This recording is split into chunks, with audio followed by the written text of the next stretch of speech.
Tell 'em run it up. What is going on? What is going on? Everybody in the house, what is going on? Wake up in Cleveland every single morning. I wake up, flex, thumb down now. Check, no drip, this wet. Tell 'em run it up.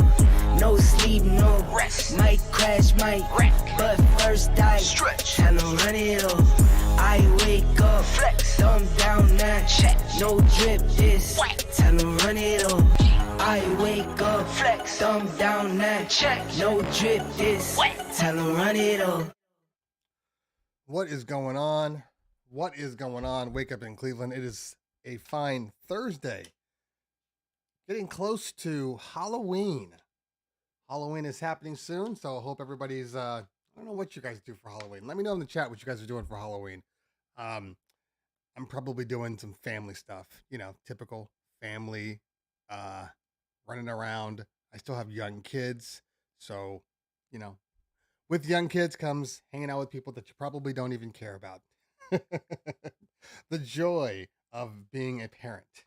You know, you get to spend time with people that, well, maybe you don't typically like all that much, but, you know, your kids like their kids. Therefore, you are friends with their families, their parents. It's the way it works. Actual Halloween. Let me put on my watch here and let me move some stuff around. I'm getting a lot of view here. There it is. Almost forgot about this guy. If he wants to work properly.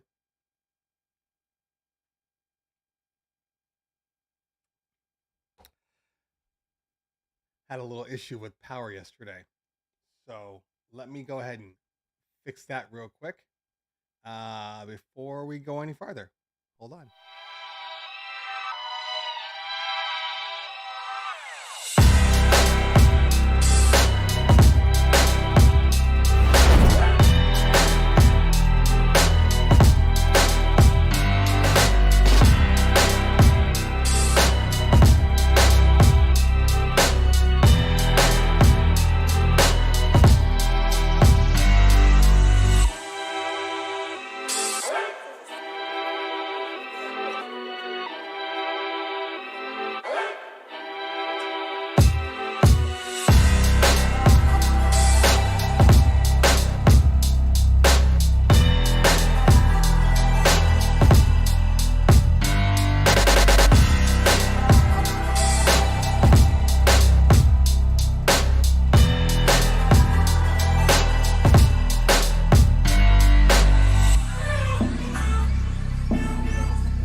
Okay, that's a little better.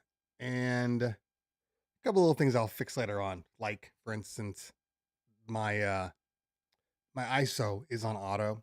So when that happens, if something gets in the way, it will adjust and then work its way down, which starts messing with things like editing in the future. You know, so that's the issue, which we'll fix. We will fix. But today is Tech Thursday. We talk about anything tech related. And of course, if you have any questions, you're going to go ahead and put the hashtag ask right up in the front. That way I can see what's going on. And hopefully I can see my chat. My chat gets a little weird sometimes, but we'll get that worked out. There we go. That's a little better right now. Okay. Let's do a little room check. See who's in the building so far. We got Ryan Temps. We got Chris Disk. Mr. Wobbly Hand, Walter Vargas, my guy J Book in the building, Mixmaster GNL, I believe I saw him already on here, Steak Fam Jake, and that's it for now that have made comments. So, again, if you have any questions, throw the hashtag ask in, and then we will go from there. And DJ Renegade just popped up. So, let's see here. What do we got going on here? Let's check the questions here.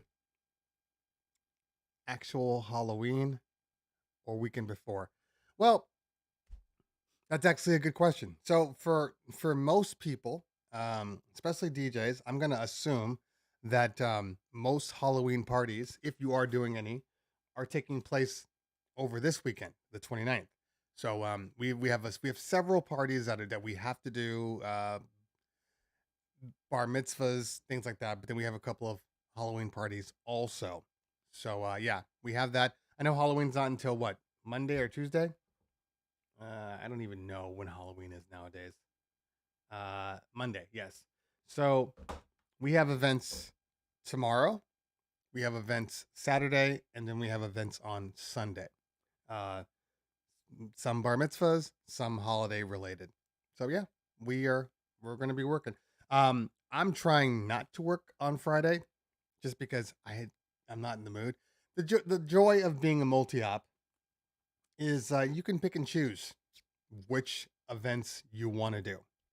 You know, I'm typically always having to work on the weekends just because of the amount of um, parties we have, the level of detail on these parties. Typically speaking, yes, I have to work. But besides Saturdays, all bets are off. So if we have parties on Friday, if we have parties on Sunday, if I don't want to work, I just don't work. So that's where we are. Okay, let's take a look and see some of these questions here. Today we're actually going to try to answer all the questions. Every so often, I will, get onto a tangent, or we'll be talking about something, and then I'll go back and watch the video later. I always watch the video after the fact for a couple of reasons. One, because if there is content that I want to cut up and throw up on Instagram or whatever, I have that option. And then two, just to kind of see what the video was like, to see if there was any questions that I missed, and if there was anything important that I missed. Sometimes there are things that are important, and I screw it up and don't see it. Anyway, okay. We can close that up for now. So let's see. First question is,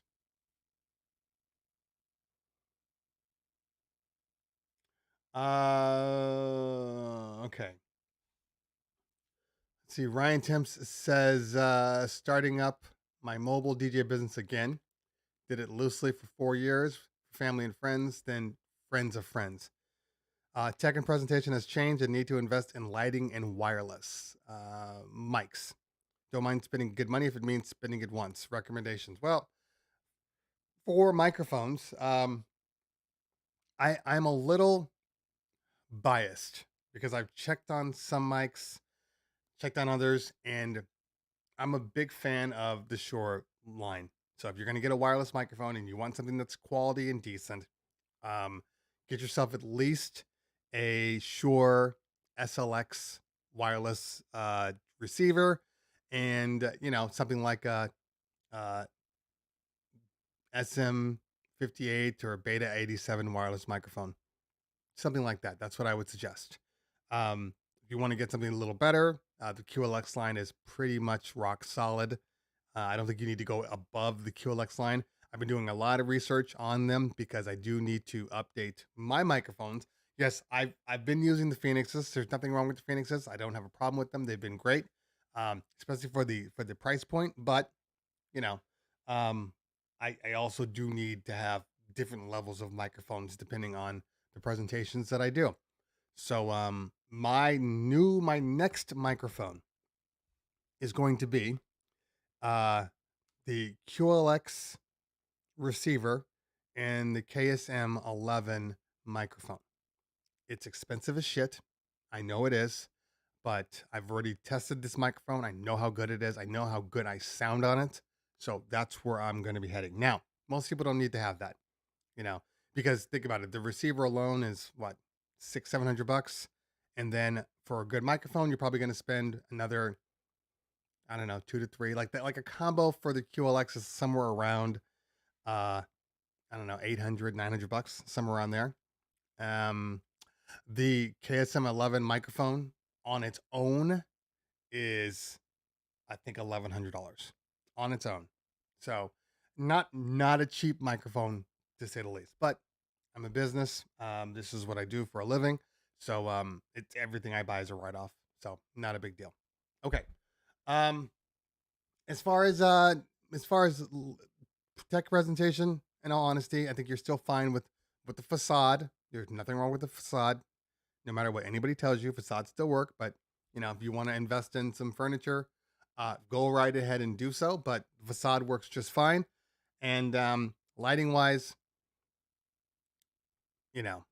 American DJ, Chauvet, Chinese knockoffs.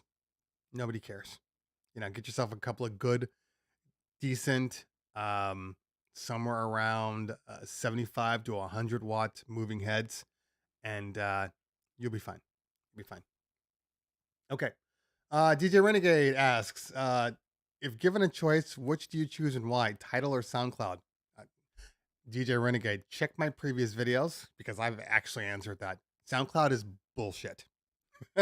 Sorry. It's the worst streaming service that is out there. If you're going to get a streaming service and you care about making sure that the music is accurate, that the that you can get clean and or dirty versions depending on what you want, that when you load a song, the song you loaded is the one that you actually looked for, and it wasn't like, oh, I want to download Single Ladies, and you go to stream it and it's like somebody's knockoff remix version. If you want that, then Tidal is by far the best streaming platform out, in all honesty. As far as like just having all the music you want, Tidal is the best. Now, having said that, and this shirt's already starting to. Now, having said that, Beat Source is the best for any type of edits, any type of real in and out type of music. Like if you want intros and outros, then you're gonna have to go with Beat Source. Beat Source is very, very good. However, Beat Source doesn't have every song. They just don't. There's been times when the easiest way to find out for me, which because I do this every single weekend, a client will send me. This is bothering me that it's there. Sorry.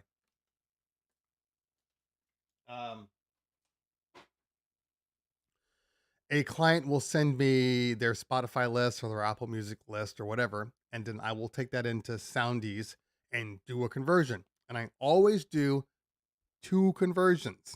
I do one for Beat Source and then one for Tidal. The reason why I always do it for Beat Source because Beat Source has downloads. You can take them offline. So I go with that first, and every time, no matter what list I ever give them, chances are there's like, let's say there's, I don't know, let's say there's 30 songs. We'll say 50. Okay. There's 50 songs that the client has sent me on their list. If I go through Beat Source, there will always be like 4 or 5 that just aren't there. You can't pull them. In Tidal, rarely do they not have a song on there. Rarely. So that's one of the things you have to deal with. Again, it's a trade-off.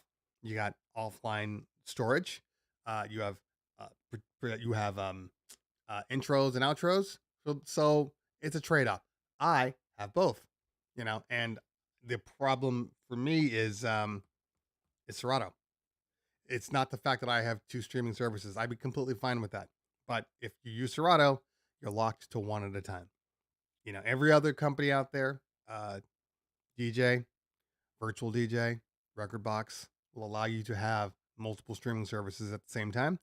So I'm counting the days when Serato finally updates their library to allow for that. Hopefully sooner than later. Okay. Let's see what we got here. Where'd you go? Okay.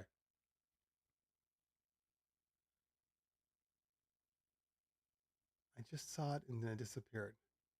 All right. Chris Disc asks. Let me make sure I'm talking on a microphone.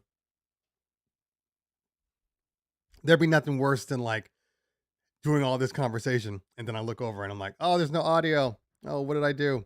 Okay. So, let's see here. Question from Chris Discs. What are your thoughts about the new JBL PRX900 series?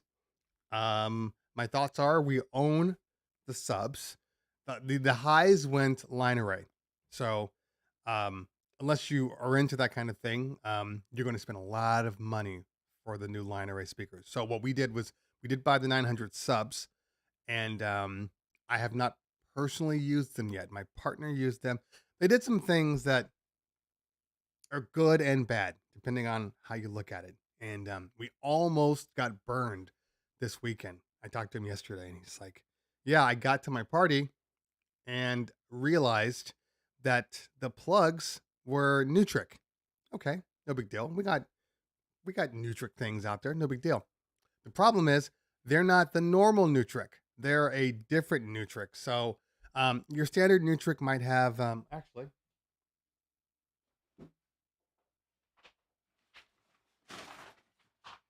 Don't ask me why. I literally have a Nutric cord here.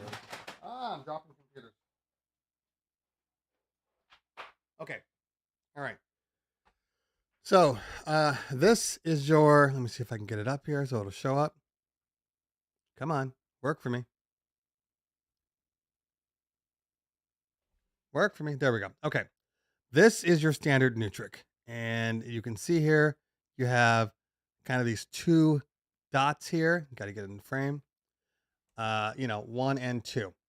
And then it's a push in and then a twist to lock it in place. Now, that's the normal Nutric. That's what everybody uses. That's what everybody's used to. If you have any type of lights or anything like that, that's what you're going to use. This one is a different Nutrix. It's a NAC, I think X NAC3 something. Anyway, it has four, and which is fine, but they didn't put cords in the box. Because my partner was like, I didn't see any cords. I'm like, you sure? Maybe they were, attached to the styrofoam or whatever. No, they gave you just the top piece, like that blue piece, and then they wanted you to make your own cords. I don't know why.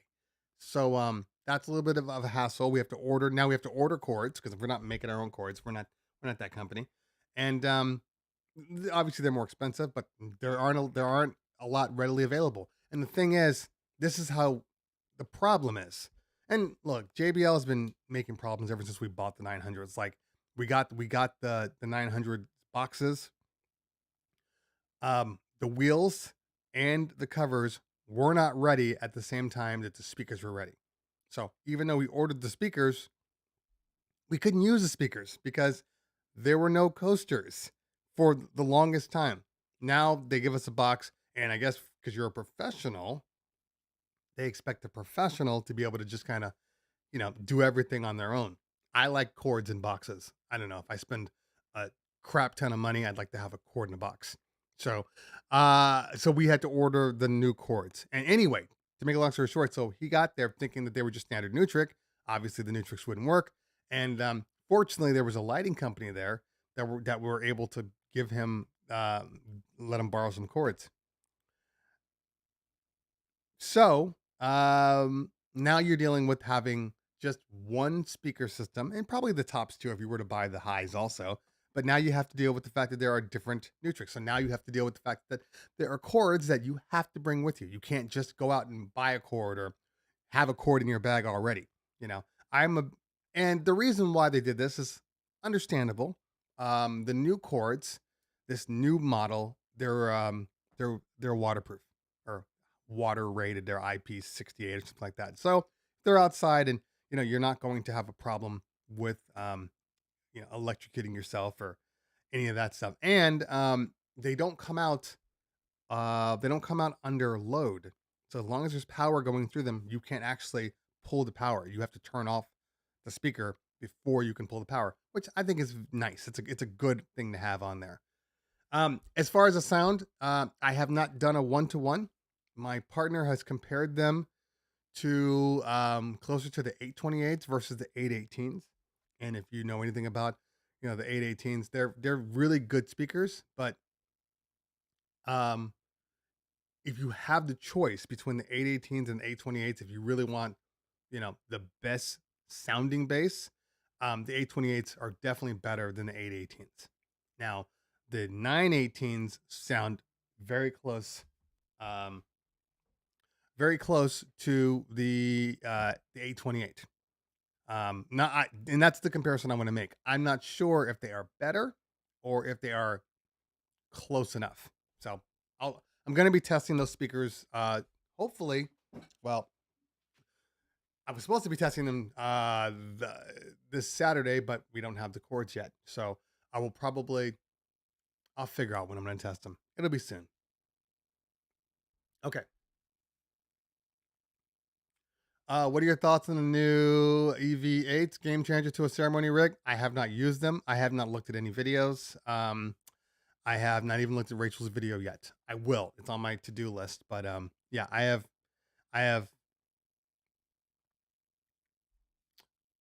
I mean, game changer is relative because, in all honesty, I don't think that anything is a game changer for ceremonies. For the most part, pretty much any speaker will work for ceremony. You know, I use the Mackie Thump Goes for ceremony, and they work just fine. I think where you're going to see things be game changers is if you can use them on events like the party itself, and you know, run everything battery powered. I think that's the great thing. Let's see here. Thoughts about RCF? Don't have any opinions on RCF. I've never used them. You can ask Jason John I or or Nick Spinelli. They get more hookups than I. Okay. George Munoz says, good morning. I have a 2012 MacBook. I just got a new 22 MacBook. How do I transfer everything to my new one? You do it manually. You cannot transfer. There is no, well, two things. One, you can't clone a 2012 MacBook and expect it to transfer one-to-one to your 22. So the only option really is to do it manually. I assume you're going to back up your 2012, via, I don't even use it, but the Apple default, was it time something? You plug it in, and then your 22 Mac will say, oh, do you want to import all of your stuff? Say yes, pull it all in. That's the easy time machine. That's the easiest way. Because you can't just do a one-to-one anymore. It does not work on the new Macs.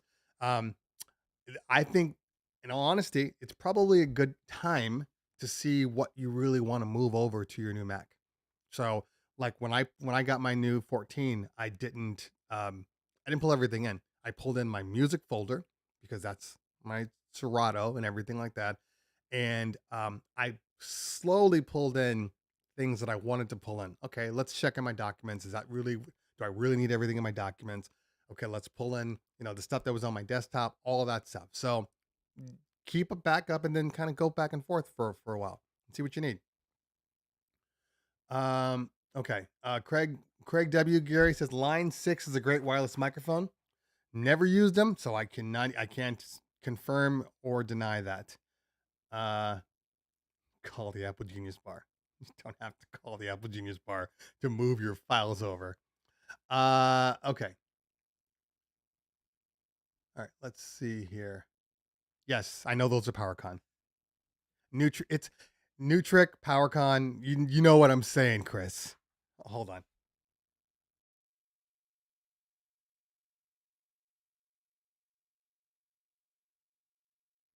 Sorry, I have an unwanted guest here. Okay.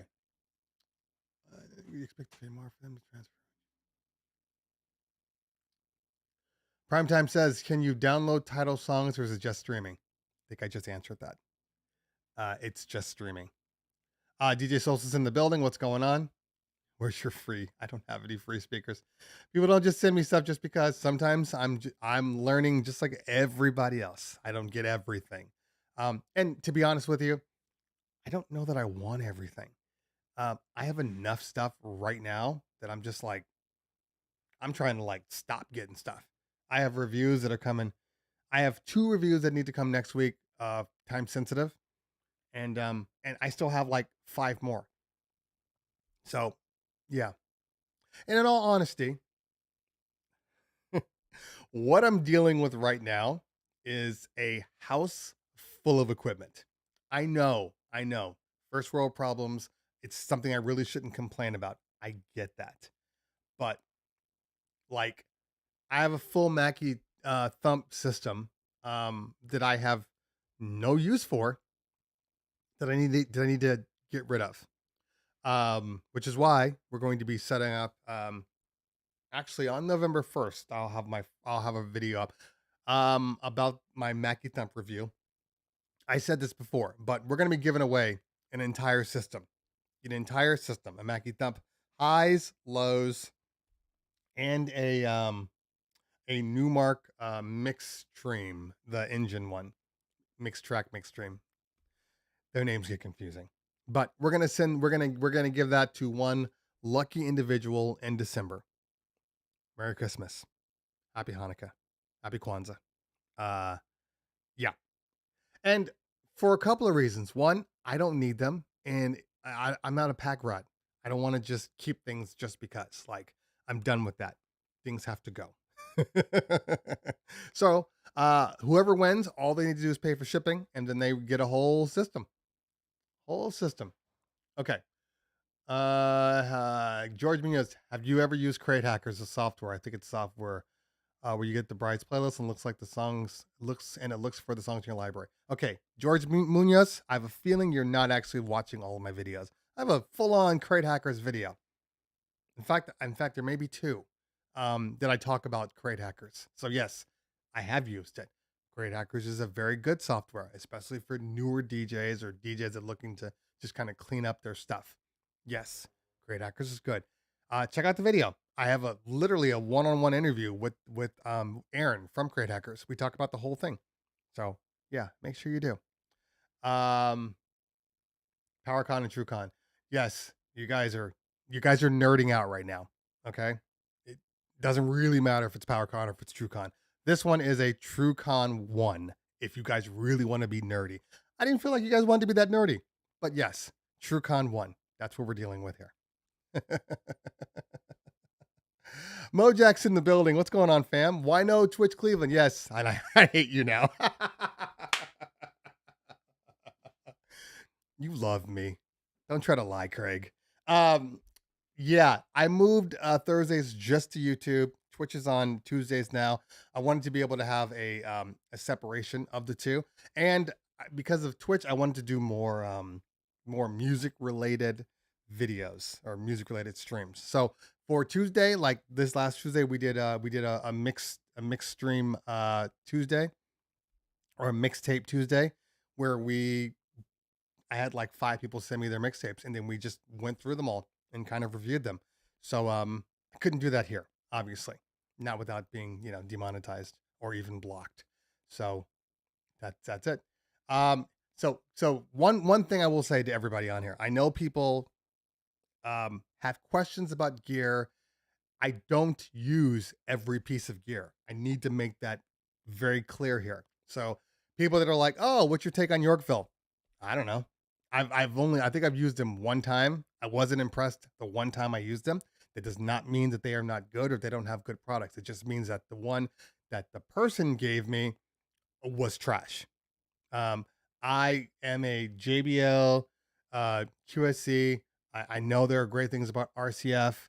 Those are like even the EV, like those are like my top speakers. Even Bose compared to some people. Bose has a really good sound. Those are the ones that like I would probably entertain if I were to buy new speakers. I'm not just gonna buy randoms. We've settled. We've not settled, but we've settled on JBLs. We like the SRX system, so that's where we stay. Everybody in my company, we're upgrading the line. They're all going to get JBLs. Yeah, is there anything wrong with QSC? No, QSC is great, but we've settled on JBLs. So we are SRXs, and 818s, 828s, 900s. That's where we live now. That is our brand. So unless you're DJ Solstice who hates JBL, there's nothing wrong with them. Okay. Max SPL asks, I'm building my first DVS system. I have good turntables, but the needles are worn out. Thoughts on going with phase versus investing in better cartridges? I think that's kind of a no-brainer. Phase is probably the best option. Nothing wrong with needles, and I would always say buy a pair of needles, and you don't have to buy like super expensive ones. You can go with like what's the Chinese brand? I think I have them all. I forget what it's called. Nico, I believe it's Nico cartridges. They're very, very inexpensive, and I always keep needles as a backup just in case, Phase decides I don't want to work. Every so often, doesn't happen often, but every so often, Phase is just like I'm good, and you're stuck having to use your needles. So you always want to have your needles with you. But I'm a big fan of Phase now. Phase now in this iteration is exactly where it should have been when they first released it. It's a very good product now, especially if you're using Serato. If you're using Serato, to me, it's kind of a no-brainer, because of the HID, the wireless HID mode. Like, it's silly not to use it. No RCAs. It's just, that's where you should go. Okay. All right, let's see here. All right. Trying to drop down to some more questions. When are you making a trip back to the East Coast? I will be on the East Coast. I will be in Boston, December 5th through the 9th at the Harvest of Sound convention. So if anybody's close to Boston, please check it out. Should be fun. I'm the keynote speaker. Again, still don't really know what that means. But I'm the guy that talks first, I guess. And I'm supposed to uplift some people, I guess. Set them on a path for greatness. Something like that. So yeah, I will be there. I think it's December. I think it's the 5th. December 5th through the 8th. I will be there Monday through Thursday. Well, I saying that hopefully because I haven't gotten any travel information yet. So or hotels or planes or anything. So I believe I'll be there, but we'll see. We're getting close to November and I haven't gotten any travel information, but that's the plan anyway. Okay. Philip Tan in the building. What's going on, fam? Mazu Sub. What are your thoughts on the new Rev 8 that's coming out in December with 8.5 moving platters like they did in DJ SC6000s? I have a Pioneer insider that told me the dirty little secret. Okay. Okay. So I will I will say this to you. Sorry. Your insider is wrong. I'm just gonna leave it at that. He's wrong. Yeah, there is no Rev 8. Anyway, I'm just gonna move on. Okay. Slim Grady. I'm new DJ, upgrading from the SB3 with Serato. Do you have long-term thoughts of the RX3, like the USB drive capability, or is the Rev 7 still the king? So let's clarify something here. The Rev 7 is not the king. The Rev 7 is a DJ controller that I like a lot. Okay. But there is absolutely nothing wrong with the RX3. But they're completely different controllers. So you're gonna have to feel what you want. Like to me, the Rain 1, the Rev 7, they're in their own little category. And then you have like the 1000 and the RX3s and any of those things. So I like them both. I used the RX3 like 2 weekends ago when I forgot my controller and Drew Bach was close to me. So I was able to pick up his RX3 and I used that. Didn't have a single problem. I do love the fact that with the RX3 you can switch between Serato and thumb drives. It has a great output. Sound is great. The operating system on the RX3 is excellent. You know, the OS is really, really good.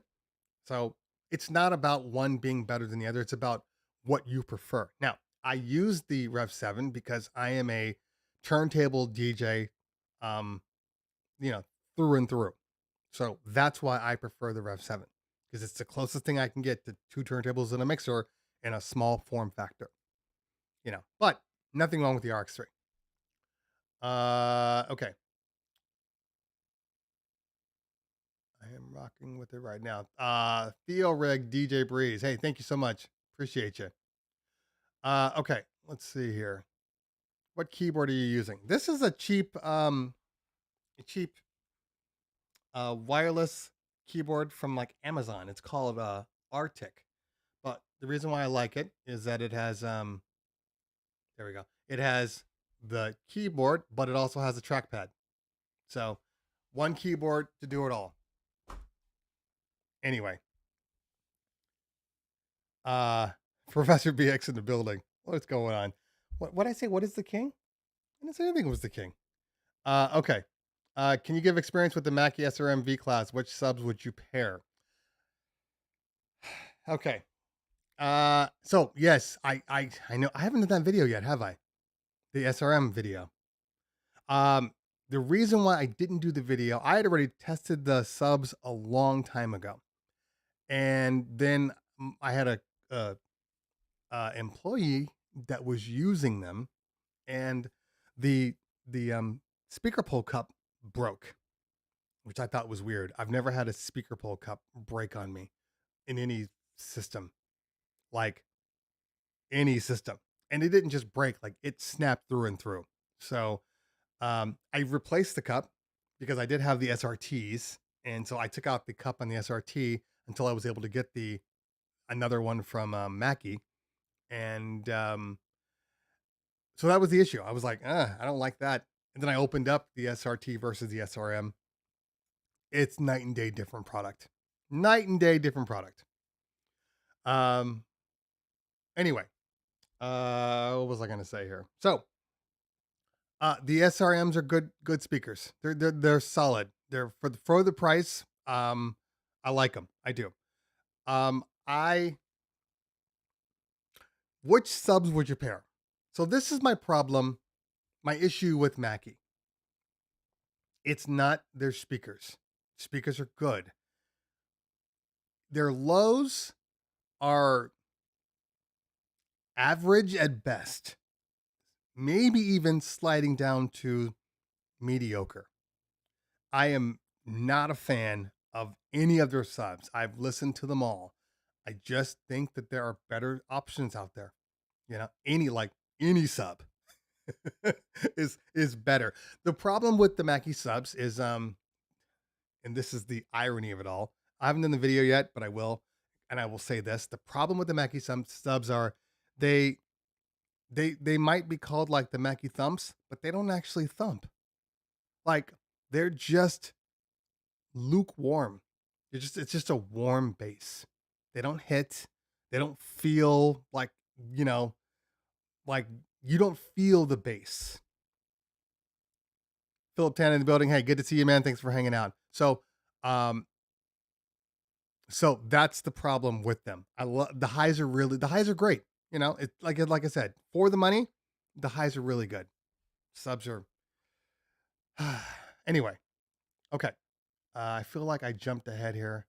No, I think I'm good. Okay. All right. Do you know if Roland plans on introducing any new controllers? I have the 707M. Would love to see if there's anything new. I have no idea. To be honest with you, I'm not even sure Roland has any idea. I'm not saying that they're done with DJing, but it doesn't look good based upon what I've been seeing. So who knows? Who knows? Mike Beats in the building. What's going on, fam? Max Peel says, I found Yorkville to be the opposite. Great subs, but top speakers are always just okay. And that's the funny thing. So when I use the Yorkvilles, I only use the highs. That's the only thing that they provided was the highs. And they were just trash. What do you think about the EVA 8-inch batteries powered speaker? I think that I don't have one, so you should probably ask Rachel. Rachel Lynch has a video on it. I haven't looked at it yet, but I think if anybody would be a good opinion, would be to ask Rachel. She would know, and she has one. I don't know who else has one, but yeah, yeah. There you go. Okay. Let's see here. Power Friend. Have you had any more opinions on the Bar ILS? Do you guys use it mostly with DMX or do you use the programming? It's expensive as heck here in Canada. Can barely find one. Should I wait? You're asking me if you're asking me should you wait because something else better is coming around? I can't answer that. I don't know. Um I'm like you guys in the dark with lighting. Basically, I get it when I get it. Some companies might contact me, but for the most part, I do not have a good lighting connect.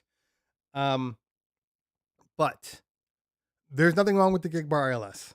And you can do either or with it. You can use their pre-programming, and like I said, Chevet's programming of their gig bars is some of the best out there.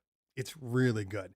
So for most people, running in auto mode in their program mode is absolutely just fine. Now, I ran it with SoundSwitch because SoundSwitch has the profile built in, so it was easy enough to just kind of plug it in. The problem with SoundSwitch is that well, there's multiple lights. Okay, so SoundSwitch will do a good job, but like they don't. I wish that they would create.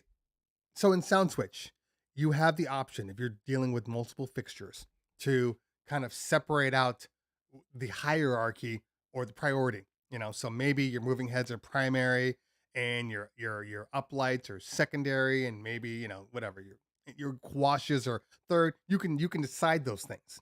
Okay, which would be great because the gig bar has moving heads, color washes, laser, and the derbies. Okay, what is that? 4 different lights there. But for whatever reason, with SoundSwitch, they keep all the lighting the same. So like, oh, I'm gonna do. You start running and it's like everything's green, everything's blue, but they don't do a good breakaway. So in that case, in that respect, I think that it's better if you go programming if you want to see like the most of the things work properly. Um, but either way is fine. I've done both of them and they're just fine. The remote's good. I have no issues with it. So give it a try. Retro DJ SA, have you played around much with the stems as of yet? Because I've been playing around and noticed that I can easily blend different keys and does sound harmonically superb. I got videos on that too. You guys are making me sad. So the answer is yes. Using stems will help transitions.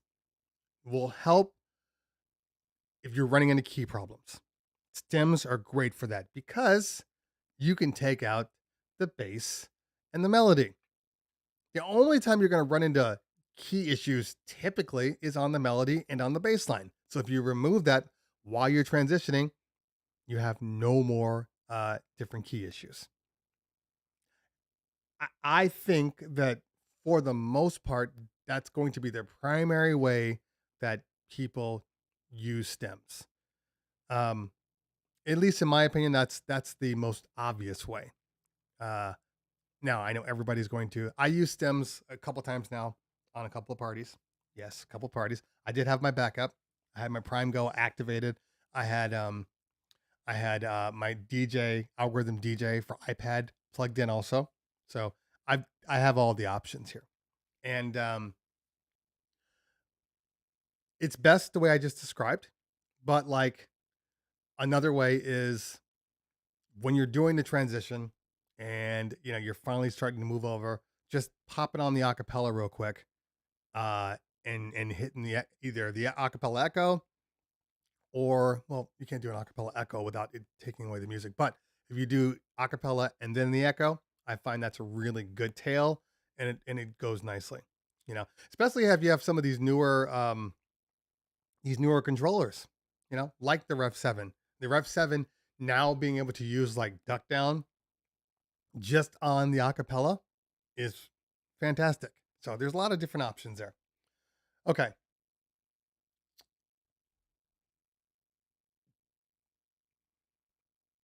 Okay, let's see here. Christopher Murphy asks, is there a difference between running audio through an XLR versus RCA?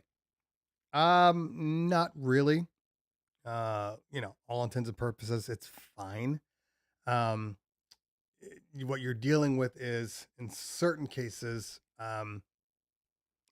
is just better noise separation, noise isolation, I should say.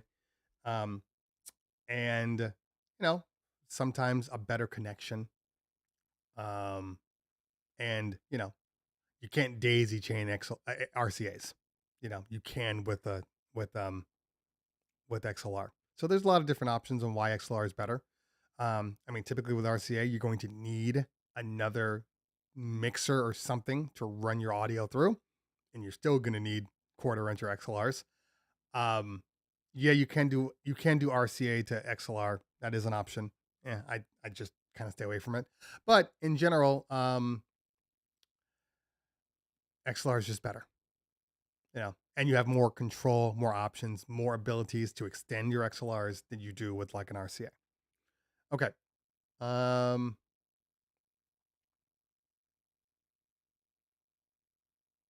Max XBL says the head of Boss got moved to the head of Roland and moved the company in a more guitar-oriented direction. That's very possible.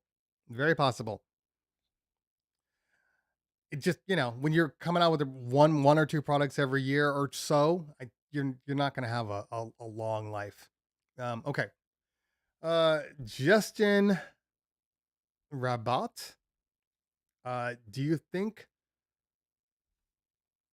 I can see my chat here? Hold on.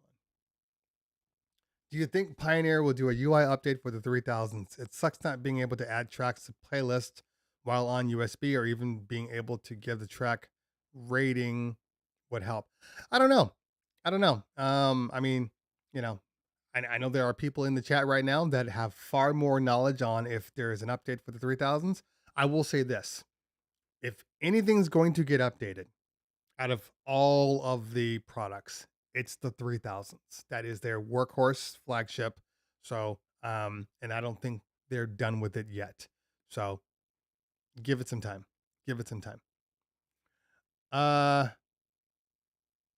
Okay. Lionel, Devonshire, Gig Bar, ILS, or JMS VersaFlex, or two. From standard Gig Bar, what's the best mobile? Okay, guys, you have to watch my videos. I know this is fun. I know this is fun for you and I. We're sitting here and we're chatting about ILS or Gig Bar or VersaFlex. I broke it down in the last Gig Bar ILS video. I gave a full-on comparison why one is good and why one may not be good, and what's better and what's worse. It's in the video. So I have noticed this, guys, that it appears that some of my videos are not getting the view count that they so rightfully deserve. And I'm starting to think that maybe, these shows here are preventing you from doing a little more research on my channel. Do I have to stop doing Tech Thursday? Do I? So what I'm saying to you guys is, watch the videos too. You got to do both. Can't do one or the other. I need you to do both. All right. Okay. Power Friend, thank you. Sound Switch Auto, not as good. No. So,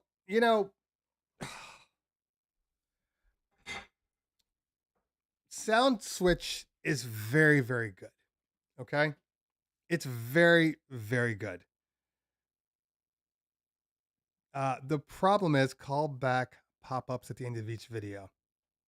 I don't know what that means, Power Friend. I know there are pop-ups, but anyway, what was I saying? Sound switch. Sound switch is good. The only issue with sound switch is that there's still some tweaks that need to happen in order to make it really, really good. I wish there was a easier way that while you were DJing and running lights, that you could make simple switches without having to go into and modify things. Don't get me wrong, sound switch will still work in what do they call it? There's basically the program mode and the edit mode. It'll still work in the edit mode, but I feel like you shouldn't have to do that. You shouldn't have to do that. Yeah, Power Friend, I do that anyway. All of my videos always have videos that either I feel like may work with what content I'm putting out there at that point. It's always there. But like, I don't know. It's good and not good at the same time. It definitely has its shortcomings. I wouldn't necessarily change it because I've gotten it to where I want it to be. But there's definitely some things I wish it would do a little better. Yeah, like the way it handles gobos on moving heads, and things like prisms, like that type of stuff. I do wish there were dedicated buttons for that. Okay. Oh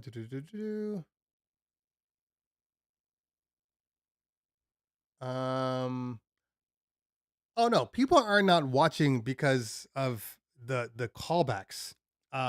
Statistically speaking, if you read any type of like any of my analytics, it will tell you that most people don't even stay for the whole video. So which is funny to me because like there is a beginning, a middle, and an end, and the end usually has my final thoughts on said product. But people don't watch them, so then they don't necessarily even get to the end where they see that. I don't know why. People are how they are. Most analytics will tell you. Actually, most analytics, if you really want to know the truth, most analytics will depress the hell out of you. Honestly, it'll depress the hell out of you because all the work you do, it doesn't matter. So let me give you an example of analytics that can backfire on you, and it's better to just ignore them. Here's one. One of my analytics says it's not TikTok, has nothing to do with TikTok. Most people that are that watch long form YouTube watch long form YouTube. Like I will watch a 20-minute video without thinking twice about it, but everybody's different. That's why there are, shorts. But this is what's funny about analytics. Okay. I'll throw up a video and maybe the video is 10 minutes long. And then my analytics will say average viewership time. And that video might have like 6 minutes and 30 seconds. Okay. Fine. And then, okay. 6 minutes and 30 seconds. Got it. Let's use that logic for us. Okay. So I will then make another video and I will have it stop at 6 minutes. Okay. I will look at the analytics on that one. Guess what it says? Average viewer, 4 minutes. It does not matter what you do. There are going to be people that just don't want to finish it, don't want to watch the whole thing, fast forwarding through it. It happens. You cannot let that get you down, and the thing about it is, even the shorter attention spans doesn't really matter. I mean, we're talking about billions of people in the world. You're okay. Not every single person has, the attention span of a gnat. Like some people actually want to watch videos. So, I'm not really worried about that. You just got to make the content that you make the content. For example, I don't know if Mojax is still on, but for example, my Can You Trust Mojax video. Okay. This is how people perceive things. First off, people call it clickbait. It's not clickbait. The topic, the the picture, the topic, the subject matter is all in the video. Is all in the video. Can you trust Mojax? We talk about that. I buy Mojax's IKEA products. We talk about that. Not clickbait. But people are so quick to like, oh, it's this, it's that. People were mad because they were like, this is an IKEA commercial. Oh, I see now. I'm going to unsubscribe. I'm going to unsubscribe. I'm going to unsubscribe because it's an IKEA commercial. First off, I don't have an IKEA sponsorship. It wasn't. It was fun. It was a fun video to do. A different type of video. Not all the same. First off, I'm not all the same, and I have other things, and I can't just make the same video over and over again because that also affects viewership. You know, it affects your algorithm. Everybody has stuff they want to do and stuff they have to do. All right. So the stuff that I have to do, meaning reviews, whatever, you know, I'm going to do those. But the stuff that I want to do, I need to do those for me, not for you, for me. Because if I just do the same thing, I guarantee you it's all going to go to shit. Every creator needs to create. And, you know, us showing you different sides of ourselves, first off, that's, you know, that's a little horrifying if you think about it, just in general, you know. So it's like we are, you know, we're artists. We're sensitive about our stuff, you know. So, yeah, it's not clickbait. People don't know the meaning of clickbait. I also got the DJ Lab showed up on my video and basically told me, actually, let me see if I have it here. So I'm going to be honest with you guys. I didn't know who the DJ Lab was. Okay. I didn't know. Never really watched his content. So I had no idea. There's a lot of DJ sites out here. Had no idea. So he was on the stream last week talking a little trash. Okay. He was basically stating that, you know, paraphrasing, but basically I don't give accurate information or accurate advice because companies actually, you know, send me product. And there's no way that a person who gets free product is able to give an unbiased review, which is a load of crap. All right. And then to come to find out, that's his whole shtick. His shtick is, I buy everything so you can trust me. That's not even how the world works. People buy bullshit products all the time. And I have talked to people and they're like, oh yeah, I bought this. This is just really, really good. I'm like, that's trash. Just because you buy something doesn't mean it doesn't make you knowledgeable. It doesn't. It just makes you buy it. So I'm sorry if companies send me product and they don't send you product. There's no reason to get, you know, spiteful on me. I didn't do anything. But let's see if I can find that little thread here.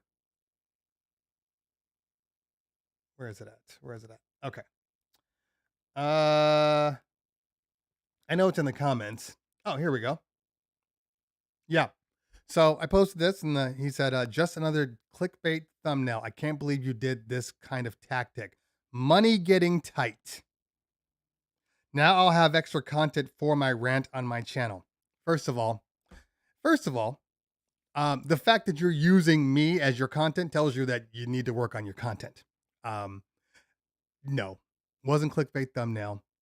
No kind of tactic. My money is just fine.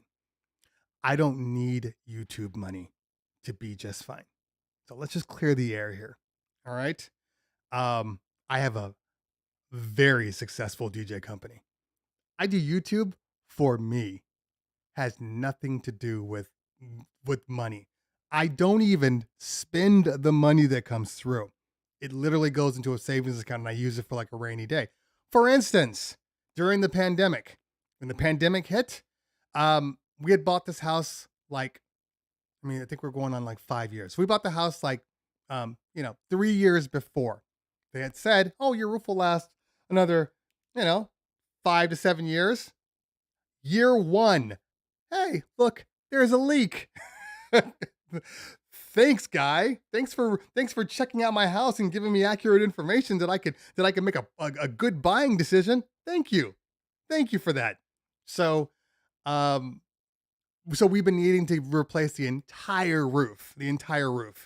And so during the pandemic, when literally nobody was making any money, my company had stopped, just literally frozen in time, just like all the other DJs out there. And but we had help from the government and all that stuff. To make a long story short, I used the money to from all my YouTube and Twitch and all that stuff to pay for my roof. So that's what I used it for. But I don't use it to like pay my bills every month. I use it for rainy day.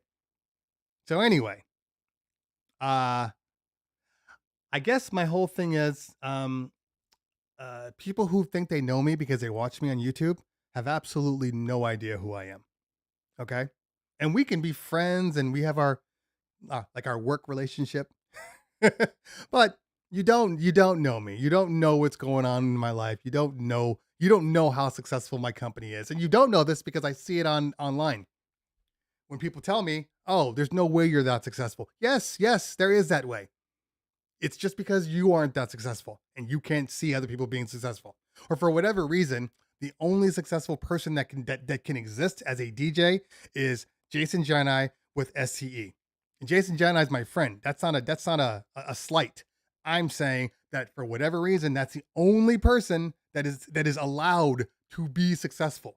When there are thousands of DJ companies out there that are doing huge things.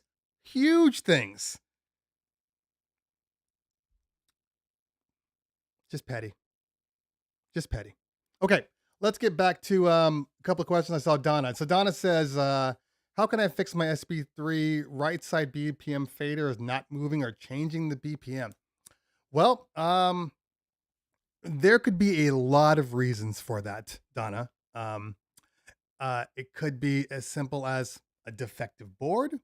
It could be a firmware update that you need to make.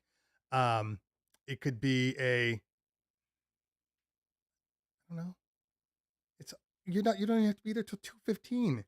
So we're not leaving until at least 1. Okay. Thank you, daughter. I'm live now.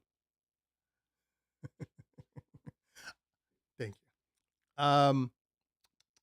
Yeah, so it could be firmware, could be defective, could even be software, and you could have accidentally MIDI mapped your fader on accident. Who knows? But I would say I mean, I don't know how old it is, but if it's new enough, take it back.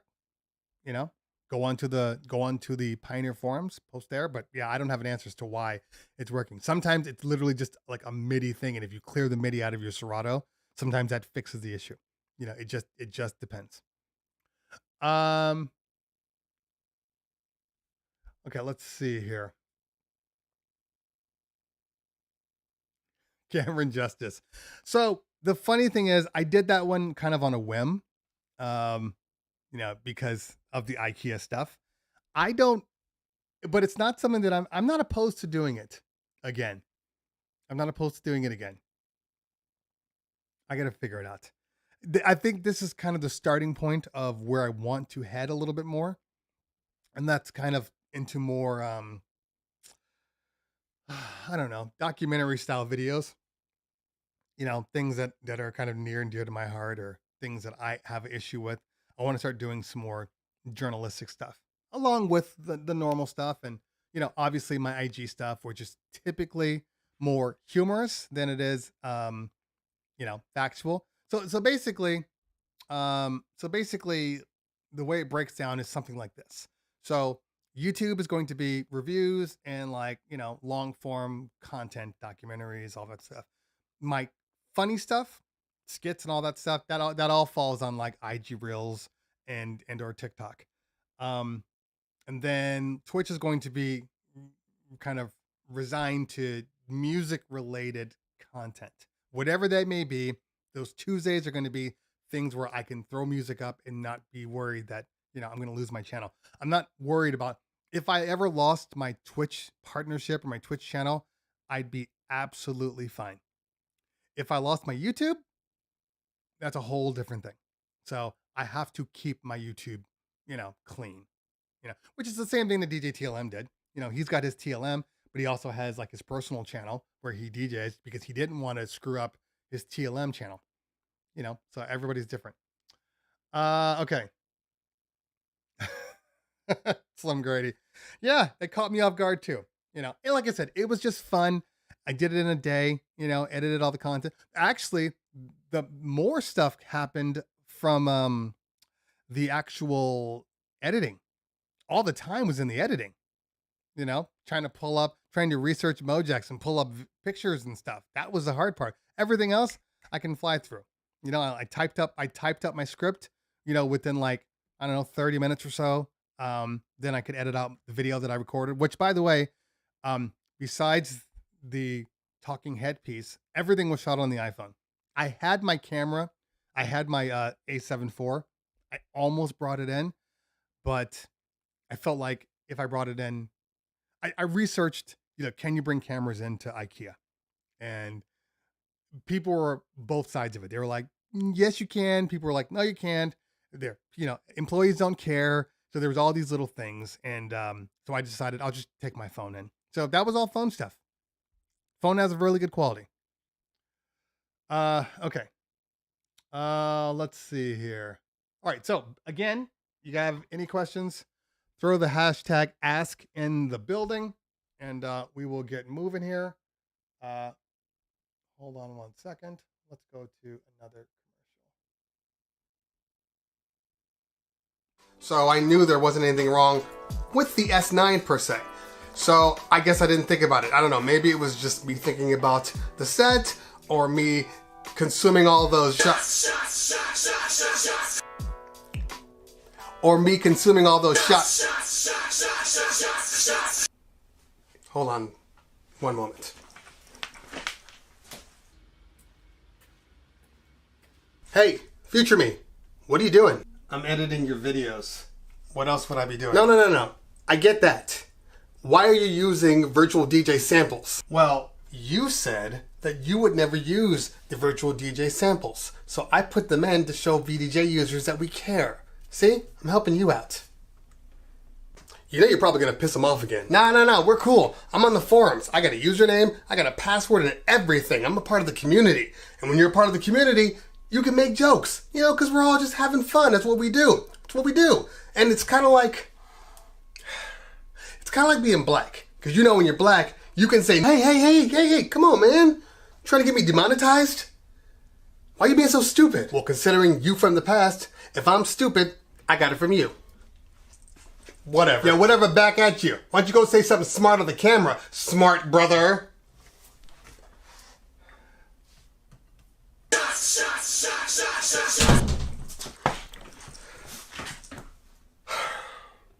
Sorry about that.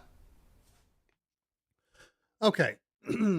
Let's see here. Tony Long asks, are you familiar with the Boss WL 3030 XLR wireless system? I am not.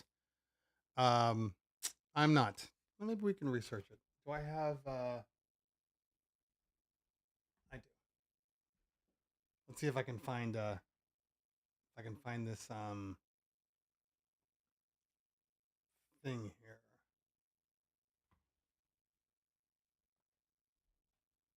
Hold on.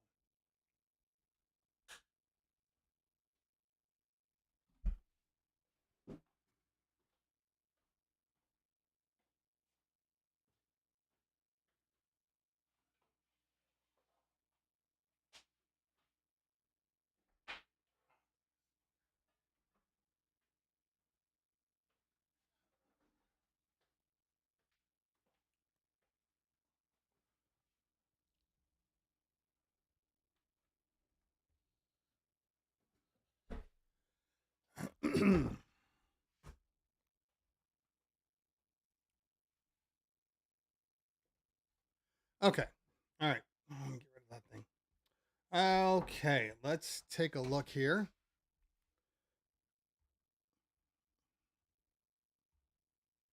Let's see here. Boss WL 30 XLR. Oh, okay.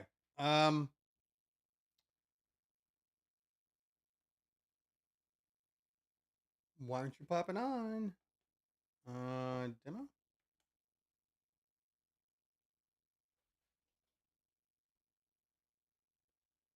Huh. How come my stuff is not working?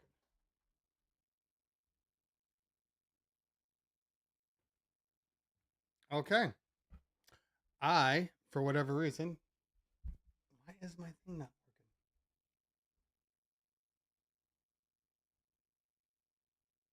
Hold on a second. Let's figure out what's going on. All right, I see it in there. Let's get my Live Pro working here. I have to move this camera. It's driving me nuts.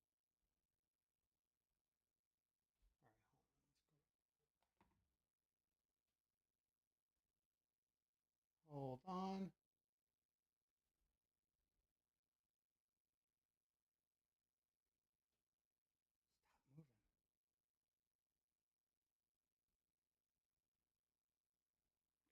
Stop moving. Okay, that one's fine.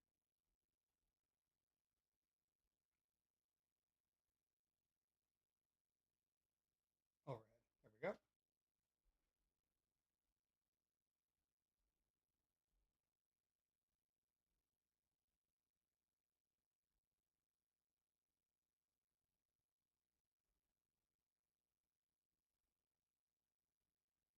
Huh.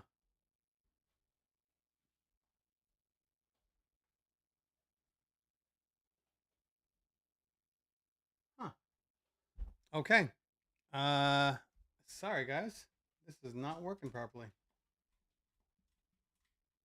Happens. Let me do a reset real quick and see if it activates.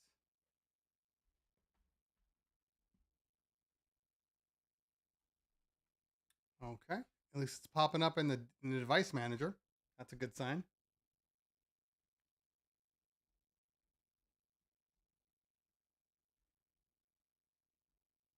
All right, device is ready.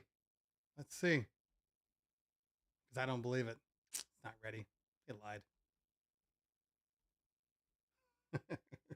Okay, so that's not going to happen today. Okay. Activate.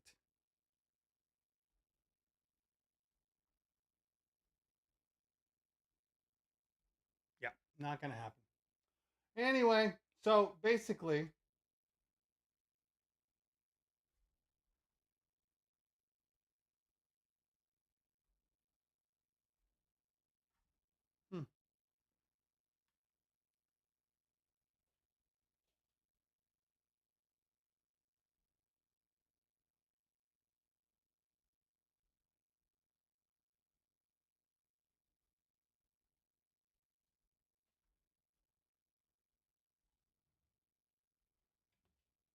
okay. So sorry about that, guys. I can't get my video up right now. It does not want to come up. Let me see if I have a thing under here. Overhead cam.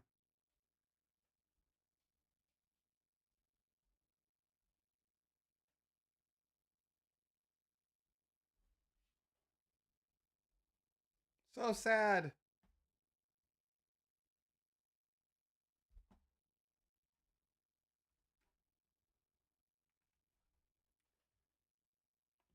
Nope. Nope. Nope. Nope. Nope. I guess I could probably plug in my ATEM and see if that fixes it, but it is what it is. Doesn't want to activate.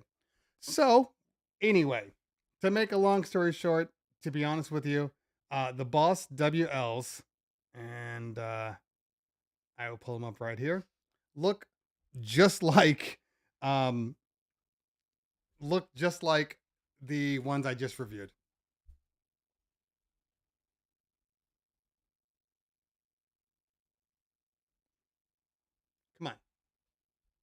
Here we go. Just like the ones I just reviewed.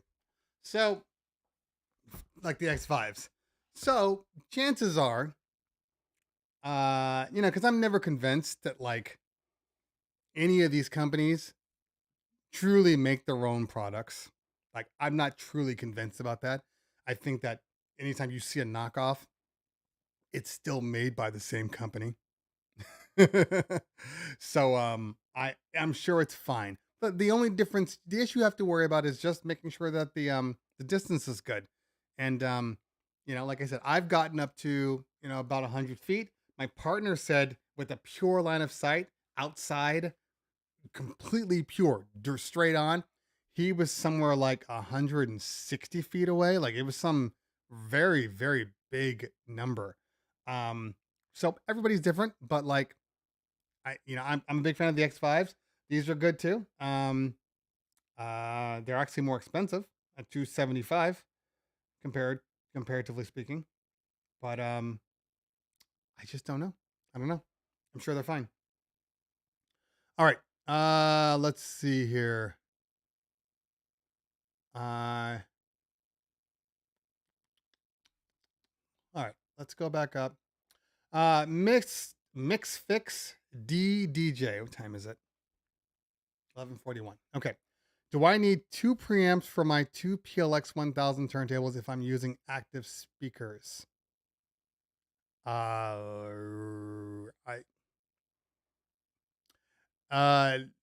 you still need a mixer, and your mixer should have the preamps in the mixer itself. I don't think you're just going to play your PLX 1000s directly into a speaker. That's my guess anyway. So yeah, you're still going to need a mixer, and any of the pretty much any newer mixer the last couple of years, the preamps are really good on them. Even the controllers, the preamps are really good on them. The only mixer that I didn't love the preamps on, I mean, look, people will say yes, the S9 had questionable preamps. I didn't love the preamps on the Reloop Elite. I thought they were very low. But like, yeah, anything lately, the S7, the S11, even the Rain 1 or 72, they're all good. So you're using the S11, so you don't need preamps. The S11 should be powerful enough to already have the preamps in there. You should be fine. Grimmy, family greetings. I want to ask a question. Well, you're in the right place. So maybe just ask the question. That's what I would say. That's what I would do. Okay. I'm honestly a little annoyed that this thing is not working properly. Let's see. I have a light source right here, and it actually blocks my scenes.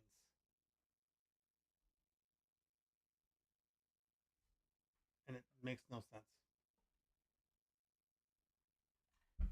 Do-do-do. Okay.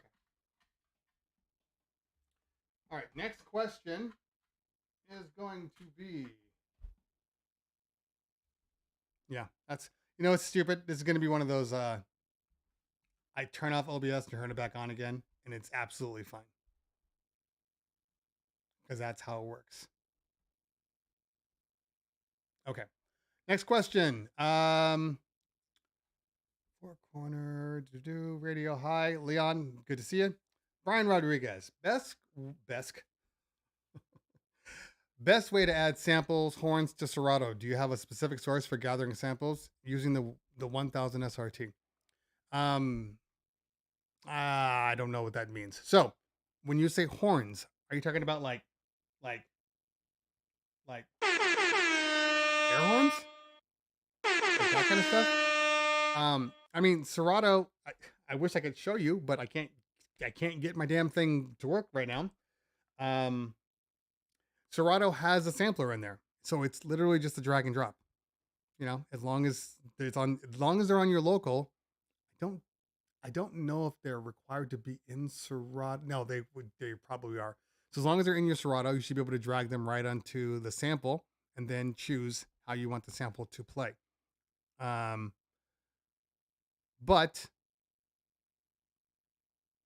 we'll get to that one next. But yeah, that's really it. I mean, you can use any sample you want. I have collected DJ samples over the years because a lot of the time, a lot of that stuff is on scratch records, all those samples. So get yourself, I know that, who has them? I know BPM Supreme has scratch crates designed for that with audio samples and all that stuff that you can pull in. You can also make your own.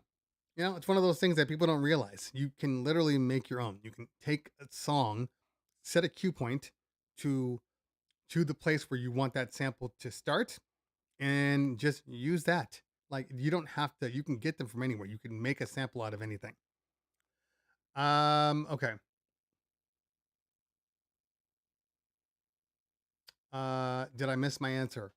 I didn't even see your question. But your question is obviously, how do you handle requests at gigs? You let them tell you. I mean, it's not rocket science, guys. A request is somebody walks up and says, "Hey, can you play, Staying Alive by the Bee Gees?" Either you can or you can't. So my rule is, I'm not the liar.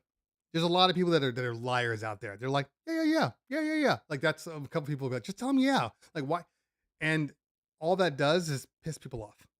They'll end up continuing to come back. So if there's a song that I won't play, I just tell people no.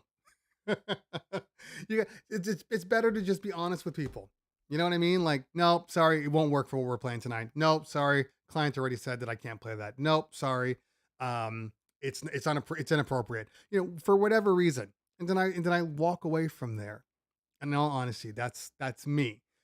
But there's several ways to take requests. I mean, if you're a one man, any of the requests now, or any of those types of companies out there, those work really, really well. But I take requests because I think, especially on private events, I take more requests on private events than I do on club events. You know what I'm saying? So, like, on club events, I don't really take requests unless they're dropping bills. So bills get songs played. At a private event, all bets are off. Okay. Richard DJ. At gigs, what do you say to your clients if they request a song you don't have? I don't have that. Guys, we're in the new world. You can get any song pretty much that you want. Title, beat source, that other one. Like, there shouldn't be an issue where you can't play a song nowadays. Now, let's just say, for instance, I don't know, I'm doing a wedding in the middle of nowhere, which I have done, and the client requests a song. I can flat out say, I don't have that song, and there's no way for me to get it. Now,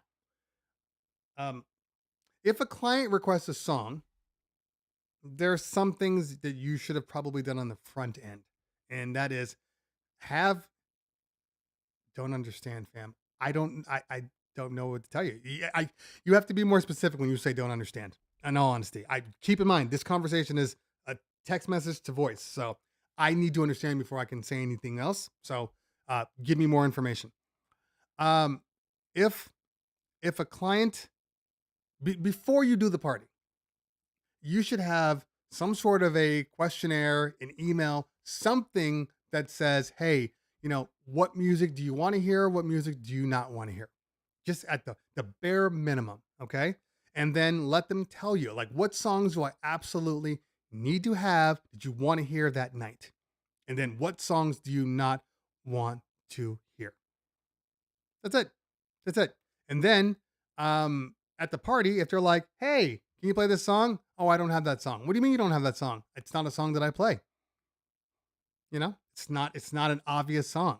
I mean, like, it's different if somebody's like, can you play, I don't know, like, even though I haven't played I Will Survive in years, okay? Even though I haven't played that, keep in mind that I still have I Will Survive, because I know there will come a time where somebody's going to ask for it and I can't avoid it, you know? So always keep that stuff is normal, you know? I will survive. This is how we do it. Shook me all night long. Don't stop believing. Low by Flow Rider. Baby Got Back. You know, I'm naming off all the songs that somebody will say, hey, can you play Low? Hey, can you play, you know, whatever. You know, those are songs that you have to have. So if you don't have those songs, that's on you. That's on you not being a DJ that understands that you're not a jukebox. You're supposed to be able to play these people and you're supposed to know what people want. So, that's what I say on that one. Okay. Will we see a review from you on the Wolf Mix? No, you won't, because they haven't sent me one, and I'm not buying one. I don't need one. I don't personally need one. So if they'd like me to review it, they got to send me one. And I know that I believe Mojax did a review on one, but me personally, I haven't gotten it. So sorry. Maybe I'll email them and see what they can do. But like, everybody always brings it up to me. Hey, you should compare the two. Can't. Sorry. Okay. Oh, so we're having a full-on conversation. I see. Okay. Well, let's go back up and see if we can. Okay. All right. Having problems making a playlist in Serato DJ Pro. That should be really, really simple, because it's literally just building up your crates. iTunes Genius. I am not a big fan of letting iTunes dictate what your music storage is like. Okay. I like iTunes. All my music is in iTunes, but I've turned off all automations. You know, I don't want anything going up to the cloud, coming back down and ruining tracks I already have. So I'm not a fan of that. But I think probably one of your confusing points is if you're having trouble making playlists, I'm kind of guessing that you're trying to make a playlist from your iTunes portion of Serato, is my guess. You cannot make playlists in Serato using iTunes. You have to make brand new crates using Serato crates. So you'll have your iTunes playlist and then you'll have your Serato crates underneath it. That's the only way to get it to work properly. And I'm a big fan of using Serato crates. I know people are like, I use iTunes, but the problem with iTunes is you can't make changes while you're DJing. Like if I want to update a playlist, I can't do it in Serato while I'm DJing. I have to go into iTunes, update it, and then go. And there's no way to like refresh your Serato database. Like we're not there. So I do everything in crates, and I just keep iTunes as my my bin. Okay. All right.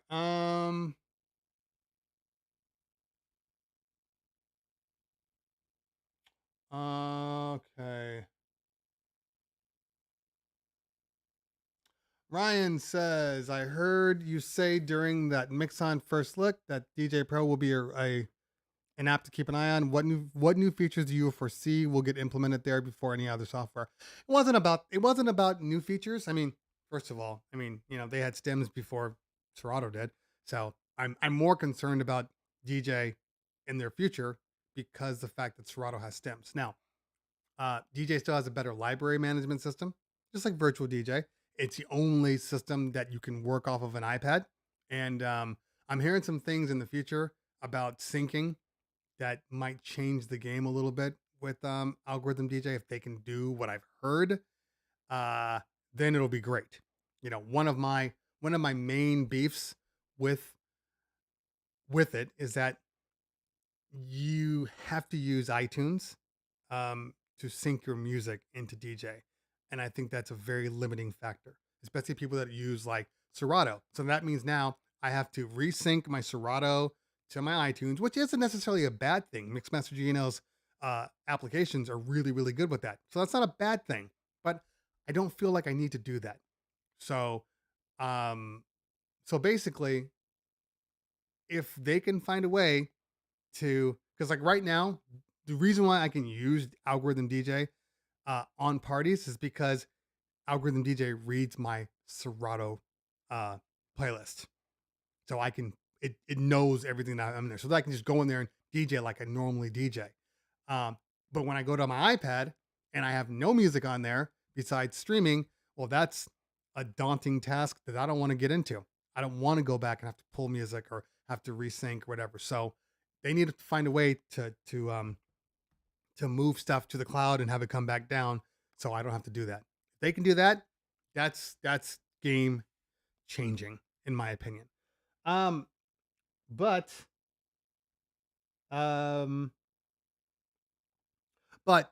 again, it's still the only program that will work on an iPad. I don't say the only program. I know there are some other companies out there, but it's really the only like legitimate program that will work. And all you need to do is DJ with an iPad and like pretty much an iPhone. Like there are no other programs that are doing that and that are actually like on the money and have good algorithms, and you can still use stems on your phone and things like that. Come on. That's already on its own. That's game changing. And I don't feel like Serato is gonna go that direction. I think they got to work on their library management. That's the first thing they have to work on with whatever major update they have. Library management is key. Okay. Mindo says apple bottom jeans equals low. Yes, you're right. Can you play that apple bottom jeans song? 100%. Okay.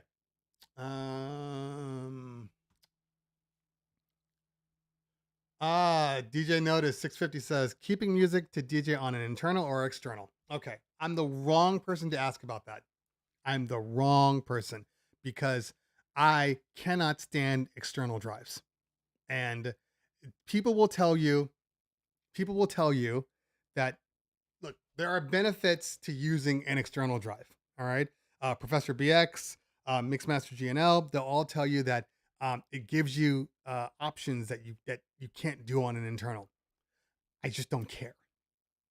I don't want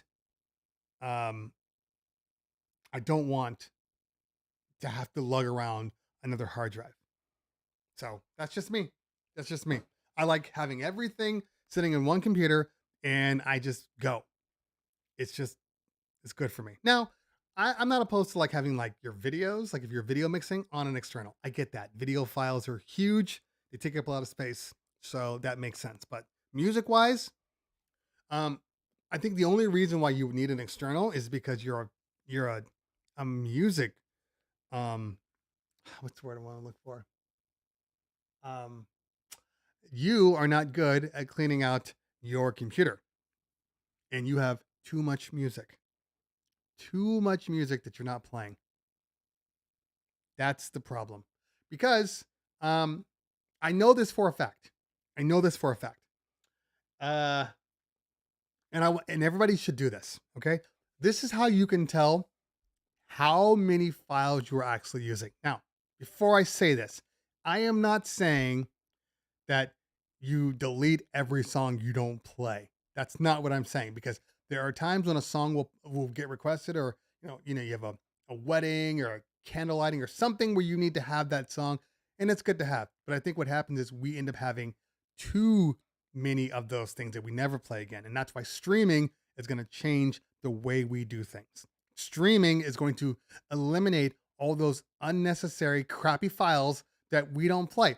For instance, I don't play a lot of country music, but every so often I might have to play a country song. Why do I have to keep 1,000 country songs on my computer when really I need 10 streaming country songs? You understand what I'm saying? So that, I think, get rid of the stuff you don't play. Any of that weird old school crooner stuff. That's the kind of stuff that streaming is going to supplement you with. So this is a test you guys can do. It's a really simple test. And it works better with like if you're using like a Denon or you're moving files over. You can still do this. Take like your last, I don't know, we'll make it easy for you. Take like your last month of parties. So your last 4 events, right? Take your history for those 4 events, okay? Create a crate. All right? Create a crate and then drag all those histories into a crate. And then you can do one of 2 things. You can take that one crate and then either drag it to like a local file on your computer or even your external. Just drag it. And then it will tell you how big, how many songs, and how big your actual DJing music is. That's the key. That's the key. Because I can pretty much guarantee you that once you do that, you're going to see that you probably only play like 10 to 20 gigs worth of music at maximum. And I'm saying 10 to 20 gigs, meaning like there are songs that maybe you don't play, but they happen to be, in your folder. Okay. That's what I'm saying. But like, if you just take the music you played for the 4 months, make it 2 months, drag it into a file, and then check to see how big that file structure is. See how many songs are in there. In all honesty, I guarantee you it's going to be considerably lower. So for all of you people, I just told you how to make a playlist using Serato crates, Grimmy. So now you're not listening. Now I'm getting concerned. In Serato, in the folder structure on your left, there is a little icon with a little plus. You hit the little plus. I think it's the orange box because the blue is for smart playlist and so on. Hit the orange box with the plus. It'll drop that crate, that empty crate, all the way down to the bottom of your Serato folders, all the way at the bottom, and it'll just say crate. Okay, you can double click on that crate and rename it to whatever you want, and then you just start. And then from there, go back up to your iTunes, which should be visible on your Serato. If it's not, you have to go into settings and then make iTunes visible, and then you can drag all of your files into that new crate. Done. Can't give you any more details. Okay. Is Neon Moon in your Serato? I don't know. I wonder if it popped up now. Let me see. Nope. Okay.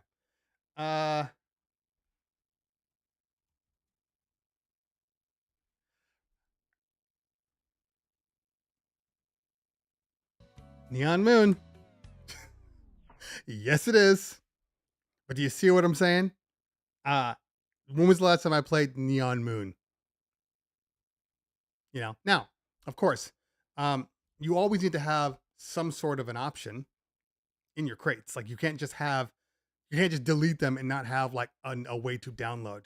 So maybe next week there will be a video announcing something good. Maybe next week. Can't say anything yet, but maybe next week. Okay. Let's see here. Renegade, my last question, then I will leave you alone. I don't believe you. Does Serato show the total time of all songs? If not, do you have a way to check? I don't think they do. Let me see here.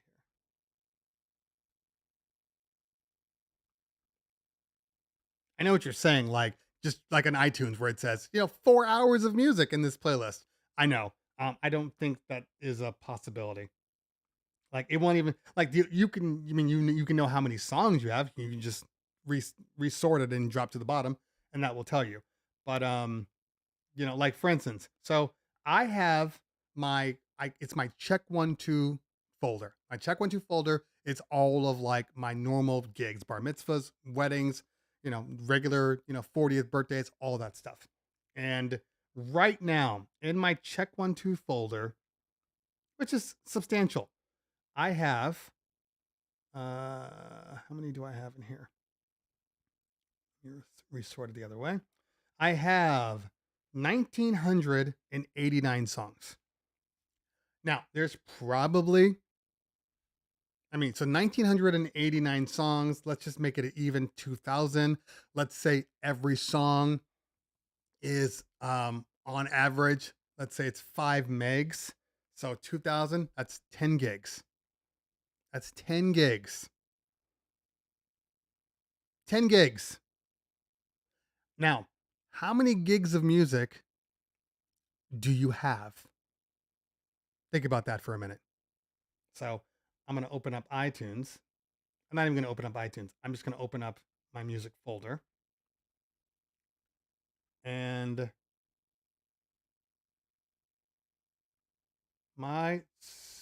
where's my iTunes? iTunes, it's under music now. It's stupid. All right. My music, why is this? I have to clear this crap out. I got to restart this thing. Okay. So my music folder info is, my music folder is 173 gigs. 173 gigs. I guarantee you, my plan is to get that down under 100 gigs. That's my plan. 100 gigs will allow for all those songs that maybe you kind of need. And even then, that's probably too many. I can probably get away with 50 to 60 gigs easily if I only did that. But like, for instance, I downloaded like 30 new songs yesterday, some remixes, some cool, like rooftop style, house tracks, like all that stuff. Cause some of this stuff is not for my party. Some of it's just for me, or if I'm doing a gig where it's like, do what you do, play what you want to play, then yeah, I'm going to dig into that kind of stuff. But I guarantee you there's a lot of stuff I don't need. I'm going to restart this computer because it's acting stupid. Restart. Okay.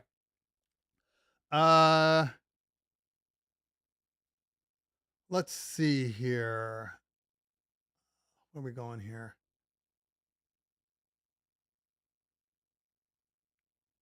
Okay.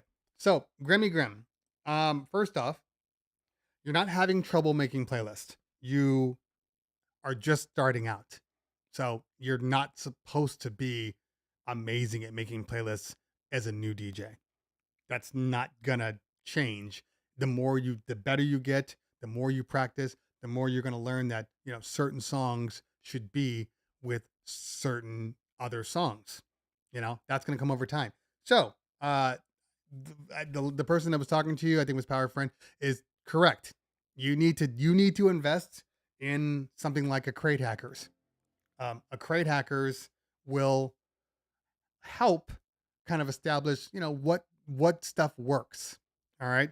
So, Crate Hackers, they're good with that. Because nobody's going to be able to tell you how to make a playlist because everybody makes their playlist for them, and even for me, Crate Hackers works up to a certain point.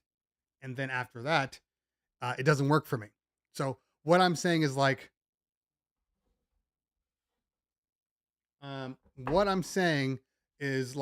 for me, since my playlists are already created, okay, I can't just take a Crate Hackers crate and then drop it in my crates because it's going to be confusing. And one of the things that does frustrate me about Crate Hackers is that there are multiple folders that are the same. Like not the same. They have different music in each folder. Like this is dumb. Like I want one folder to have all these songs in here. Like it's weird. So when I get a crate or stuff, I just start moving stuff into the folder that I'm comfortable with. Like if there's like a 90s hip hop crate, I want them all in the same folder. So,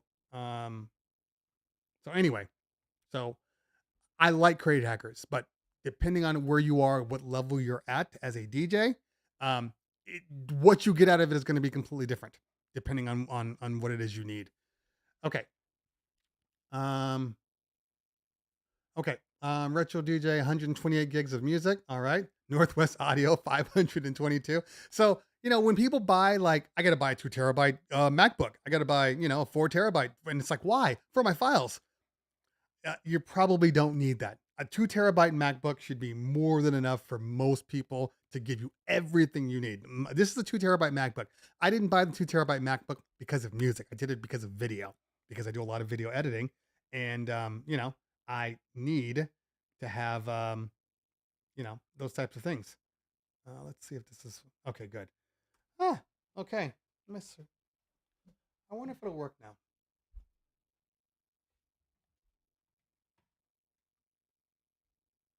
Still no. Okay.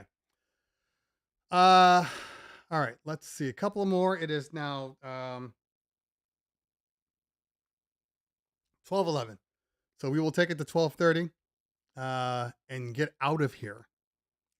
Okay. Let's see here.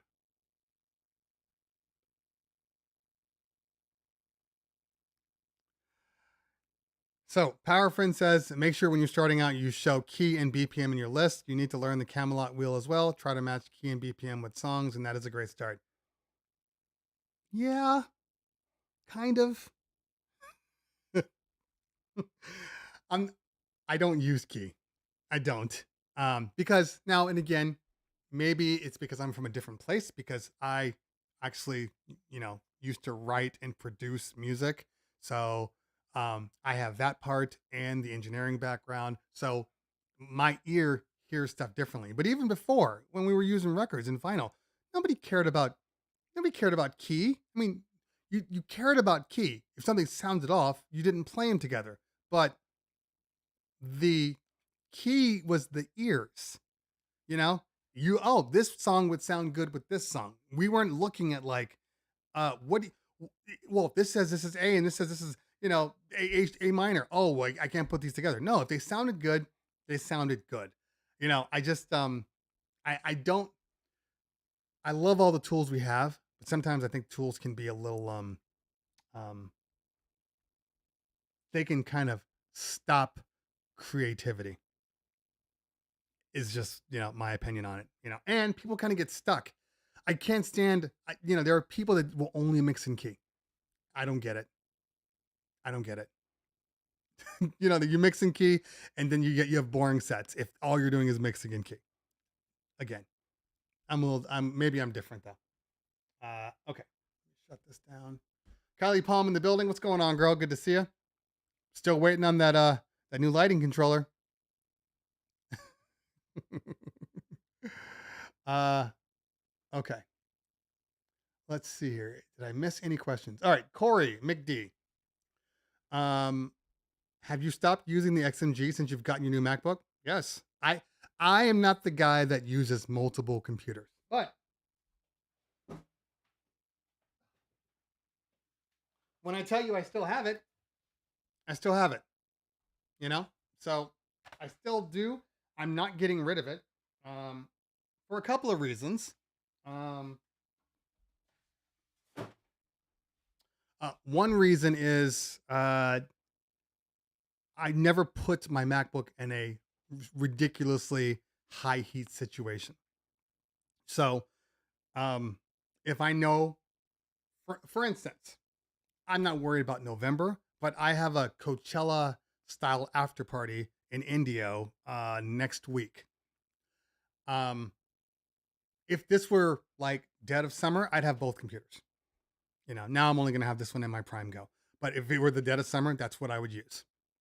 And it's still a great computer. Now, I am not the best person because I am a Mac guy. iPhones, iPads, Apple TVs, I'm in the ecosystem. So leaving to use a PC for me was a little difficult. And one of the reasons was because I wanted to be able to maintain my databases on both computers. So that was a lot of work doing that. And there is a way about Windows that I don't love. I love Mac OS. There is the the screen real estate on the XMG, not real estate, but the screen resolution compared to my Mac, not compared to anything else. But for whatever reason, Serato and Windows don't look good together. It's like a fashion model and a accountant. You know, like it doesn't make sense. But now that I'm back to my Mac, it's just very happy. And I'm happy because, again, ecosystem, not the computer, ecosystem. You know, like when I do videos and I need to get video over to my MacBook, I just airdrop it.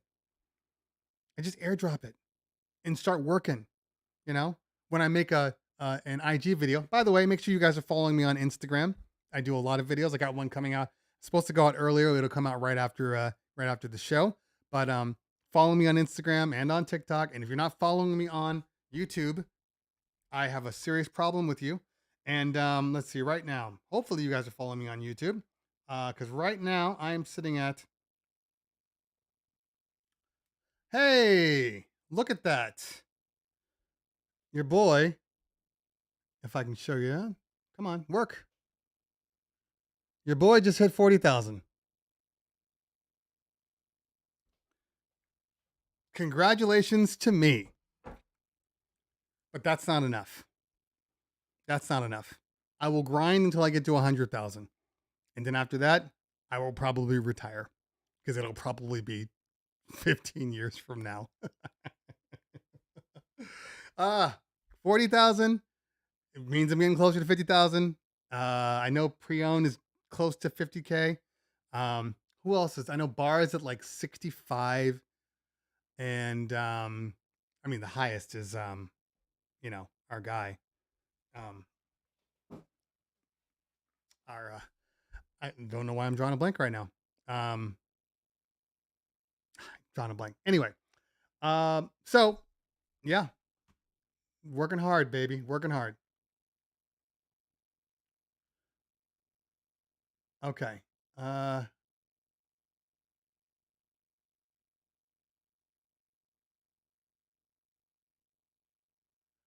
right, let's see. Record box. What are we going here? Record box 2 deck vertical view is kick-ass. Much better than Serato DJ Pro. Do I even have record box on my computer? Should. I don't. Wow. Wow. Kind of embarrassed. I got everything else on there. I got virtual DJ. I got DJ. I don't have Tractor on here though. But anyway, I'll have to check it out. Okay. Yep. May 23. All right, Kylie. I'm holding you to it. Kylie, I swear to God, Kylie, if that product comes out and you don't send me one, I swear to God, it might be a very quick end to our friendship. 40K giveaway. Not for 40K. Not for 40K. Maybe for 50K. I mean, if I'm going to do a kind of a raffle for that full-on system that I'm giving away, you know, the whole Mackie Thump and the Newmark controller. So that should get us up there anyway. We'll see. We'll see. Okay.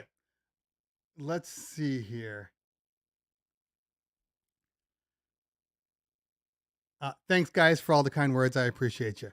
Retro DJ, how old are you, CT? None of your goddamn business. How old do you think I am? How old do you think I am? Okay. Arsenio Laxon. It's a great name. Thank you. Appreciate that. Mixmaster, everybody, honestly, thank you guys. I appreciate that. Now I need to get to 10K on my IG. I'm at 9 something. What am I at here? Start over. Get out of here. I am at 9150. So 850 more to hit 10K. And then after that, I can start, you know, sending people to my videos. That's the only thing that I care about. In all honesty, I don't care about anything else. Like, I don't care if there's 10K or if there's 40K. I just want to be able to say, go to my video. That's it. Send more people over there. Let's see here. I'm getting text messages. Let me check. I always forget that. Next thing you know, they're like, you've been on mute the whole time. That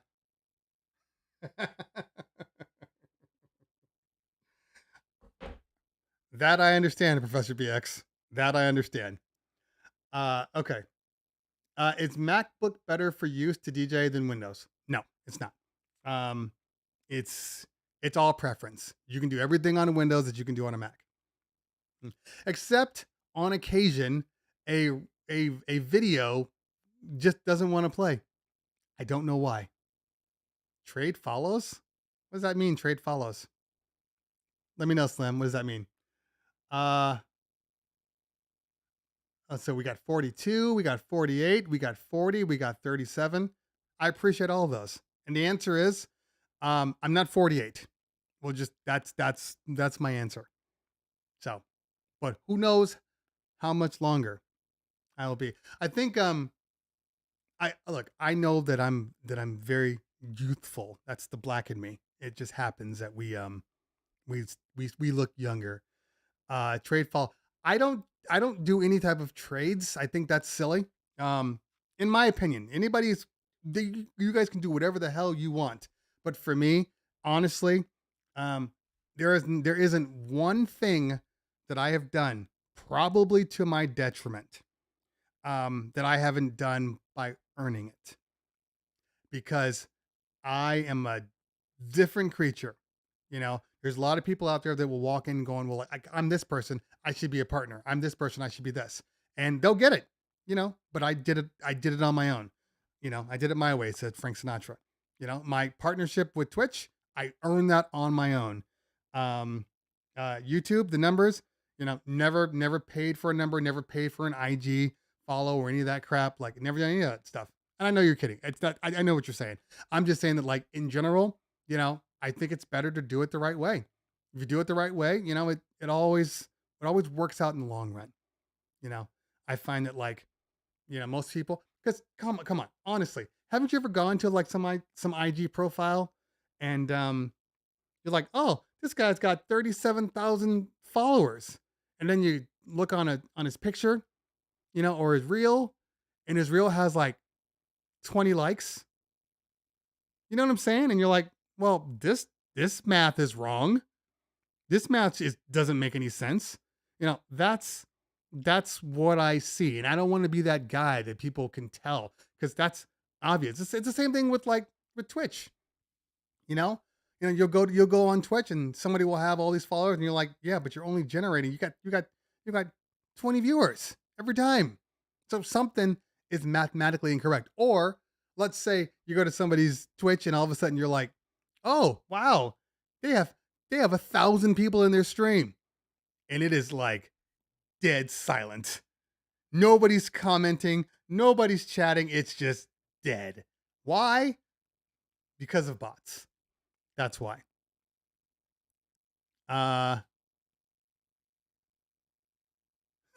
You can still get one now at 25% discount order. Kylie, I'm not paying for this. If I review your product and it is good, the product will sell itself. So, yeah. So tell the powers that be that they need to send me one if they really want me to review it. I'm not going out of my way to buy one. And that's me being spoiled.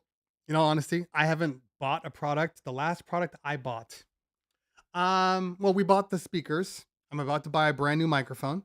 And even then, I'm going to contact my Shure people and see if they can at least give me a discount on it before I buy it. But in general, yeah, I don't buy many things. You know, that is one of the joys of doing what I do. You know, I've earned the right to not buy all the things. And as somebody said here, you know, they should pay you more money. I mean, none of these people pay any money. There's no money that exchanges hands for any product. So, in reality, the product itself is the money. That's the, hey, enjoy it. So what that means is, depending on the product, which is why I don't do a lot of Amazon videos anymore, unless it's something I absolutely need. They're sending me some BS product that's like, $40. Hey, can you review this and put it on all your social media? And I'm like, no, I cannot. I'm not wasting my time. I'm not going to do that. You want to pay for a sponsorship? I'm more than happy to do so. I will put your product in between something I know is going to get numbers, which is far better. But people don't want to pay the money. Don't want to pay the money. I can give you an example. I'll give you an example of a sponsorship that I feel like they dropped the ball. I'm not going to say who the company was, but I'm going to say this. So, obviously, with like the Rev 7, I got the Rev 7 product early to review. I knew for a fact it was going to be a huge viewership video. It's the Rev 7, for God's sake. Knew that. I started talking to some people. Hey, are you interested in doing a sponsorship? It'll cost this much, and I will put that video. I will splice that in between the Rev 7. You're guaranteed to have 60,000 eyes on your product. And they said no. So sometimes people just don't want to pay the money, or sometimes people want to take advantage. That's the one thing you have to realize when you're doing this type of thing. If anybody's trying to get into YouTube and people are, sending you product or asking you to review, especially the Amazon people, they only want to send you the product. It's a lot of work on your end, and the trade-off may not be equal, so, you have to kind of gauge what makes sense for you financially. And I'm at a point now where it's like, I'd rather not do a video than do a video where I know I'm not going to get any views, and it's just going to make my whole channel look bad. Not bad, but you know what I'm saying. If somebody sends me a $30 product, I'm like, this video is going to get, like, I'll get 1,000 views just because, I have, diehard followers that will watch the videos. That doesn't mean I want to put anybody through it. That's stupid. So, I say no to a lot of products. I say no, I ignore. Sometimes people will ask me to do products and I'm just like, this has absolutely nothing to do with my videos. Do you even watch my videos before you emailed me to ask me about a Super Soaker water gun pistol? Does that say anything about what I do? Like, it's stupid, so people are dumb, and people just think that, numbers are the only thing that matter, but we'll see. Yeah. I'm hearing great things about the Everse 8 too. The question is, I don't know how much it costs. I don't know if it's significantly better than like the Mackie Thump Goes or anything like that. It's just maybe the best that they have. But I don't have a relationship with EV at all. I know no one in EV.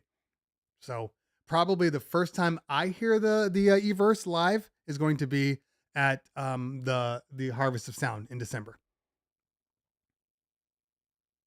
What, Mixmaster JNL, TikTok is I don't want to say it's the king. Because at least with YouTube, you can guarantee the money you're getting. $750 for an 8-inch battery powered speaker? That's a lot of money. That's a lot. Especially when you think that like the Thump Go is like $400. That is a lot. I clearly they're going up against the Bose S1, the S1 Pro.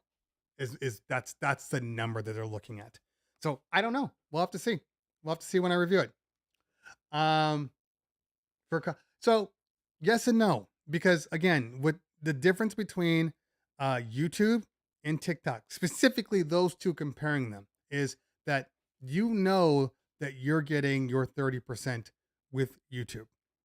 With TikTok, you're getting whatever cap that they listed off as the number. So it doesn't mean that you're going to make the same amount of money because there's a cap on it. So you're already limited to the cap. You get what I'm saying? There's no cap on YouTube. So it just depends.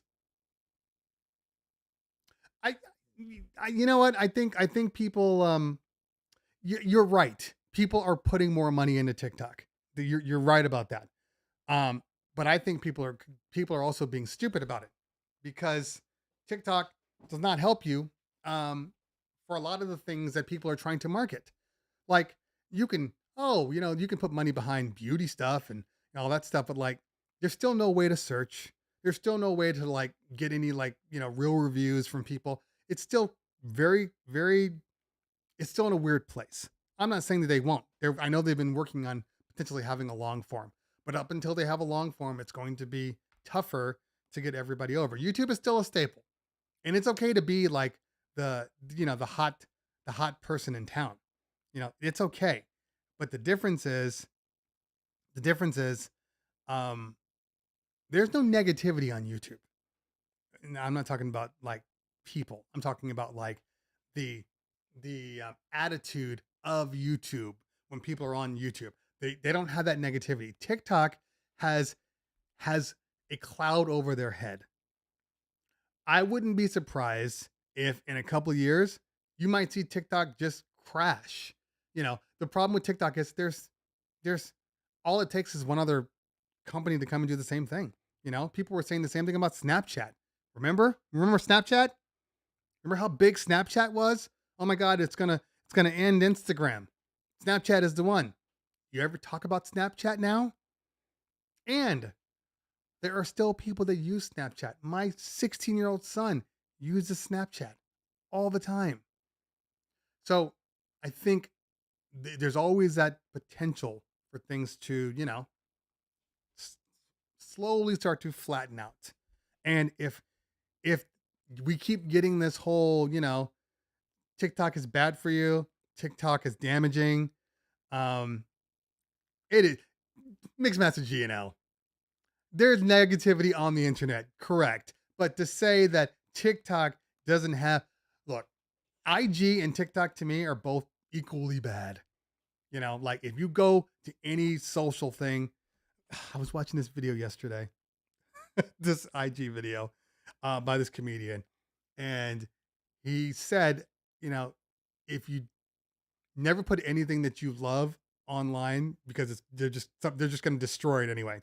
And there was this couple, and the lady was like, yeah, every morning, me and my husband, we get up in the morning, we sit out on the deck and we have our coffee every morning. It's the best part of my day.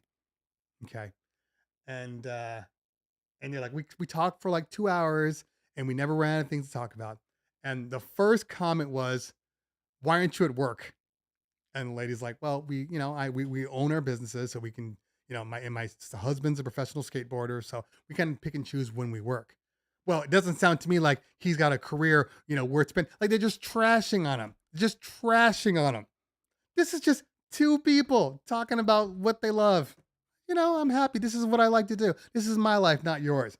And people trash on you. And that is the internet today. That is the problem. The lady literally told the one lady when she said, well, I own my own business, I work from home. Lady said, well, that sounds really entitled. We're evil. We're evil creatures. Let these people be happy. Okay, enough of that. Haters everywhere. Exactly, Love Cat. Haters everywhere. All right, so it is 12:34, peeps. And I think I'm going to end it. I think I've answered everybody's question today. Did I answer everybody's question? This will be important. Syndicate says I got 2 thumbs for 700. Exactly. I'm just going to roll through real quick here. I think we're good.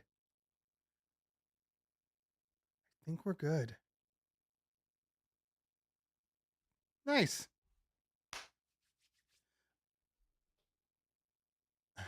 DJ Amad says, I do not necessarily agree with you, sir.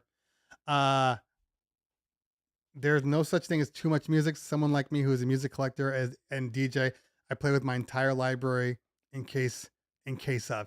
So in case of, Amad, look, look, again, I'm going to say something. It might piss you off. You might be okay. First off, it's just an opinion. Okay. So you do whatever you want to do. You want to have every song known to man, more power to you. But I don't believe that you're ever using a lot of those just in case files. They're just sitting there. They're just sitting there taking up space. You know, there is this, and Matt, I'm going to assume, in all honesty, I'm going to assume that you are an older DJ, because that is an older DJ staple. You know, just in case I need to have every song known to man, just in case, because I want to be that guy where I never have to tell anybody, no, I don't have it. I want to be able to play everything. Okay. So 2 things. 1, you're a music connoisseur. Very cool. So am I. I agree with you. You know, you can have all of your music. Fine. That's cool. You're probably not playing all of your music connoisseur files. You know, as a DJ, as a professional, like working, gigging, mobile DJ, chances are you're probably not playing, 60% of the music you have, but you want it because you're a music nerd. Good. Great. But I'm saying that on a DJ computer, because there are certain people that have they have a computer. They have their computer for DJing, and then they have their computer for everything else. And I'm a big fan of having, I have a Mac Mini sitting there with every song that I've ever owned, and it's considerably larger system. I'm totally fine with that. I just don't think you need to clog up your main working computer with stuff that you don't play. That's all. It's kind of think about it like a garage. There's a lot of people that have, I have every instrument I've ever played. I have every yearbook that I've ever used. I got every piece of clothing that I've ever had. I keep it in here just in case. What if I get skinny? What if I get fat? I keep all of my clothes in here just in case. They're not going to do anything with them. They're just going to sit there, taking up space. So for me, I start throwing away stuff that I don't touch anymore. If I go into my garage and I haven't used something in a year, throw it away.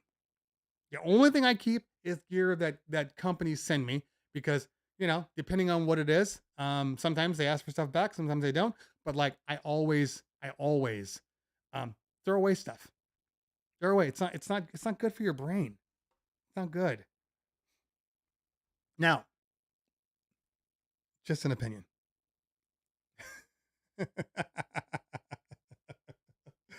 Just an opinion. Okay. External hard drive. Great. So again, we're saying the same thing. You're just saying it differently. You have an external hard drive with all of your files. You can keep your external hard drive chilling in your bag, and then if you need to go to it, cool. I'm just saying, on your computer, people are buying computers to cover the amount of music they have. And that's probably the wrong thing to be doing. You get what I'm saying? You buy a computer, and if you buy what you can afford. If you can afford a 2 terabyte or a 4 terabyte, cool. But don't buy it because of your DJ collection. Your DJ collection, your working DJ collection, should be considerably smaller. Cleveland Condo. Do not upgrade to Mac OS 13 just yet. I thought that was kind of a given. You don't ever upgrade to the brand new OS, no matter what. We're music people, and in all honesty, we are lucky. Okay. Because if you are into music production, if you are into video production, and you're not using the Mac, the Mac native applications, you can screw yourself. I can't tell you how many Pro Tools frustrations I've seen online for people updating. Oh, I updated. Now I can't get my Pro Tools to work. I updated. Now my plugins don't work anymore. My Waves plugins don't work, and now they're forcing me to upgrade. We don't update. We are typically 6 months to a year behind as music and video people. 6 months to a year behind. Now, if you're only using Algorithm DJ or Virtual DJ, and you're not using anything else, and you're using Final Cut, sure, you can update. But that update might break the hardware you use too. So you have to wait. Just as you don't buy the newest iPhone. I can't tell a lie. I do buy the newest iPhone. Although I did not buy the 14. My son bought the 14.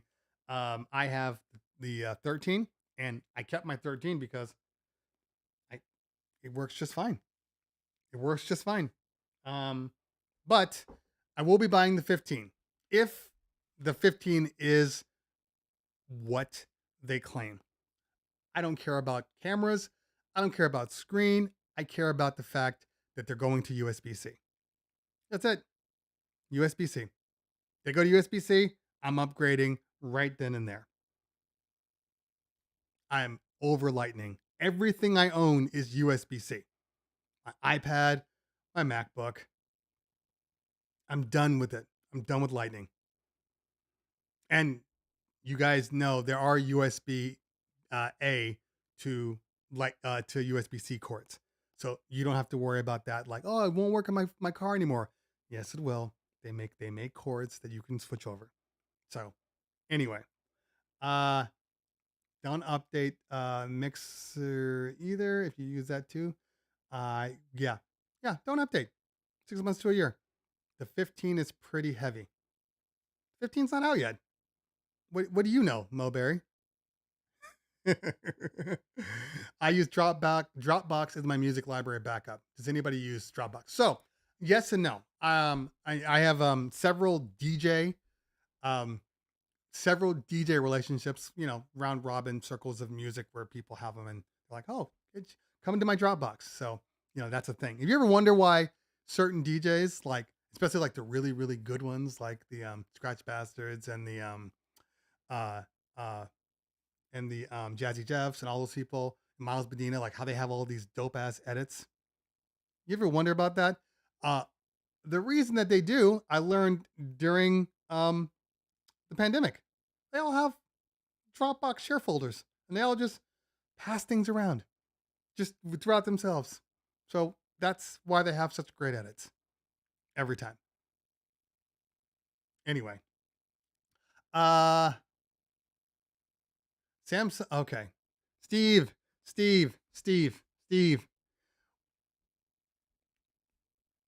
This is what I don't personally do. I don't do whataboutisms. I know that Samsung and many other companies have had USB-C for years. That has nothing to do with me. It doesn't matter if Samsung's had it for years if it doesn't have it on the iPhone. And I'm not a Samsung guy. I'm not leaving iPhone. Please. They've got me. I'm not going anywhere. iPhone is where I'm staying. I will never leave. Why?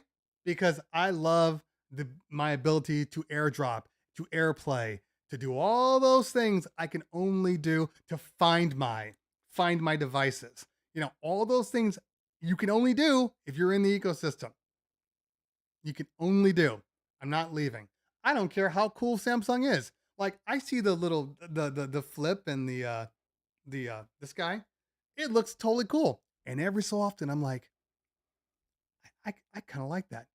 And then I remember I can't do anything with it in my house.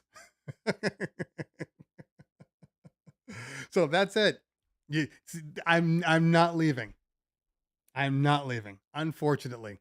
Or fortunately, depending on how you look at it. It's not happening.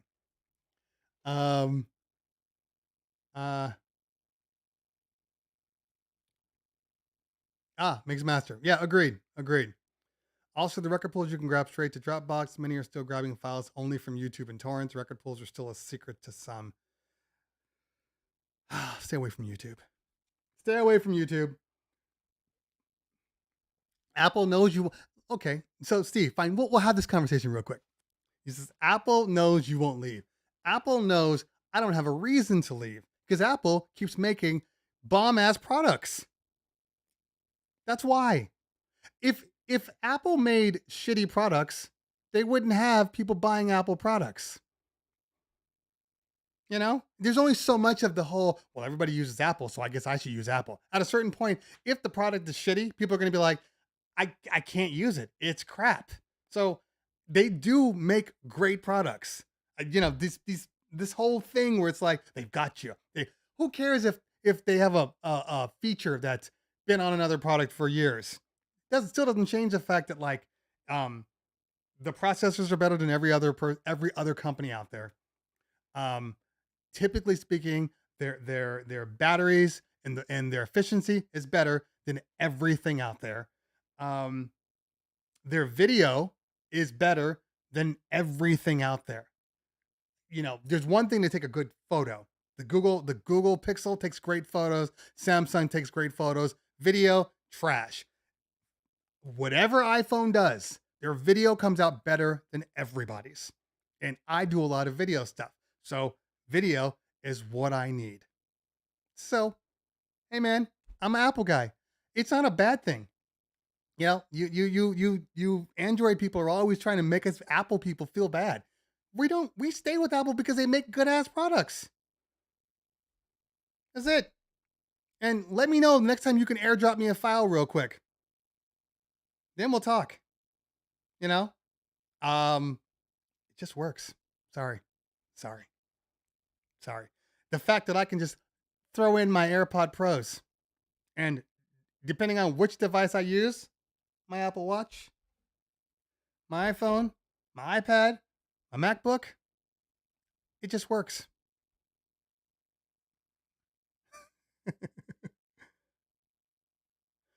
Northwest Audio. So my son has the 14.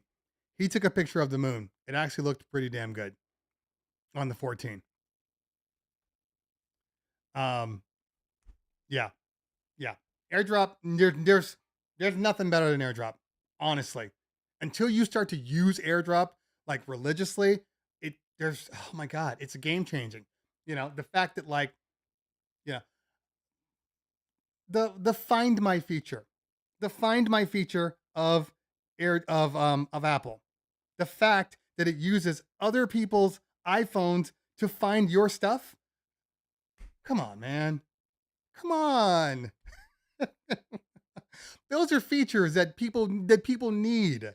I'm telling you. It's you know, so if you love Android and Samsung, cool, do your thing. I don't ever compare myself to, I don't say, well, you know, Apple, I don't care. You use Samsung. I got friends who use Samsung all the time. And then we start getting in a text thread and I'm just like, I can't send this video. I can't send this video to you because now I got that one Android person in my chat. It's going to compress the hell out of my video. And I know that's an Apple choice. I know that. But it doesn't change the fact that if I send video with multiple people and there's an Android, it's going to screw it all up. How many times have I found my AirPod, one ear?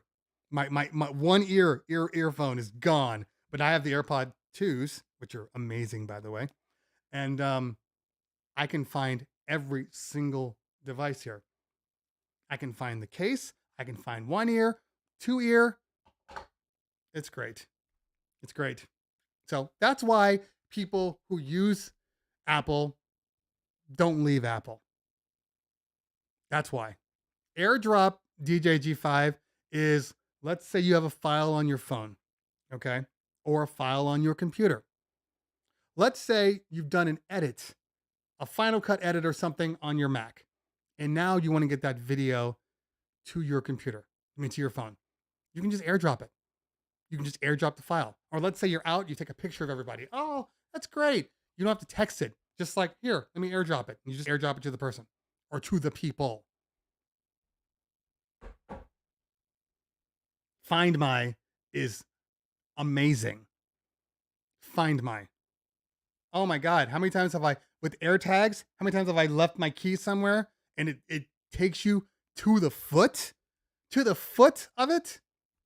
Moving left and right, turn left. Turn left. It's telling me to turn left? Okay. Dope. You know, have it make a sound. You can also send an iCloud link as well. Ugh, no.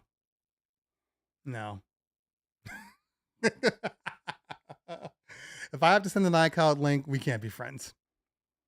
If I have to send the iCloud link, you're just getting a degraded video. And it is true though. You're absolutely right. Statistically speaking, there are more PC VDJ users than there are Mac users. That is fact, and it makes a lot of sense.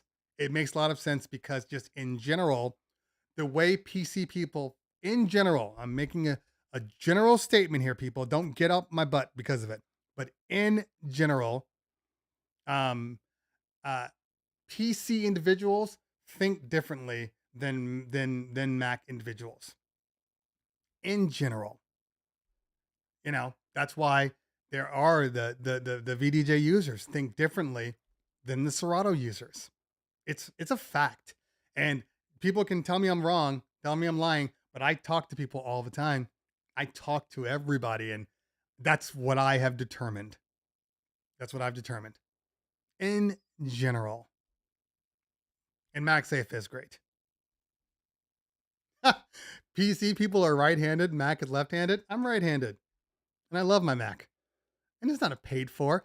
So, here's the thing. I do a lot of free stuff if I like something. Doesn't mean it's paid for. I don't know. And what honestly though, this is the God's honest truth. And then I'm gonna get off of here. Like the video I did, Can You Trust Mojax? And I did it, based upon the IKEA stuff. What is the deal with people being mad that I'm like talking about a product? Oh, this is paid for. First off, it's not. But what does it matter? If I talk about a piece of gear, nobody says, well, this is paid for. Nobody says, well, this is just an advertisement. They're all advertising. Everything we do is advertising. If I talk about the Rev 7, it's advertising. It's just, I don't get it. I don't get it. It's weird to me. Can I expound upon how? Well,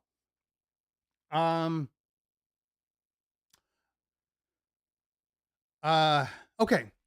Perfect example. Yes, I can. All right. Here's the thing. So let's say you are a Windows user. The argument for Windows users versus Mac users is because Mac dumbs down the operating system. PCs, I can do whatever I want. I can make it how I want it. I'm not limited by what Mac deems appropriate for the computer, for the operating system. Okay? The same thing applies with Samsung or Android. That's the same argument. Apple stops you from being able to customize your iPhone. That's why we like Samsung, because we can make modifications and we can update the bootloaders and we can do all of these things and make it great. Okay? iPhone can't do that. Virtual DJ. Serato.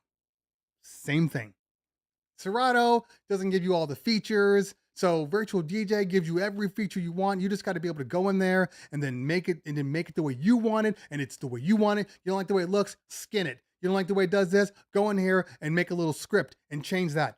All of these things are the difference between PC people and Mac people. Mac people don't care. They don't care about the fact that you can go in here and make this one little change. They might think it's cool.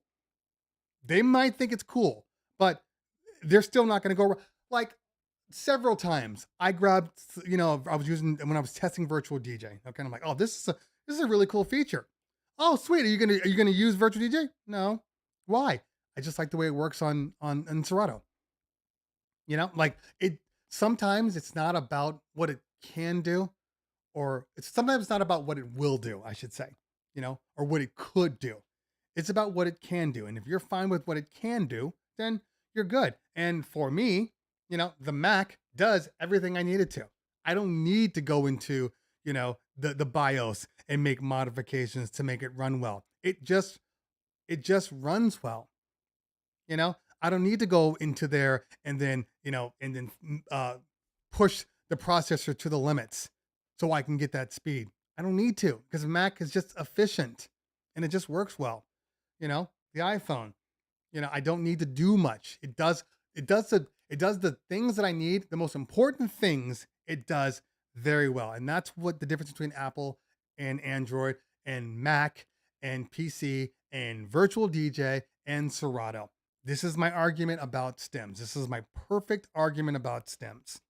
Okay. Stems works on all of them. Serato stems sound better. Doesn't mean that virtual DJs can't sound as good. It just means that in their default states, Serato's sounds better.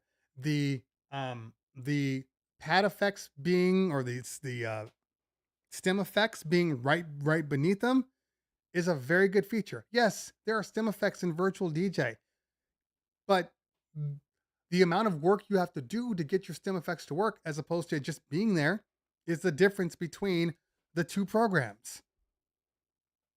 So I'm not saying that virtual DJ is inferior. It's not. I'm not saying that Serato is better. It's not. It's just a difference of attitude. It's a difference of mindset. Some people want to go and tweak. Most people do not. And I am not the guy that likes to tweak. I want my stuff to just work. I plug it in and it works.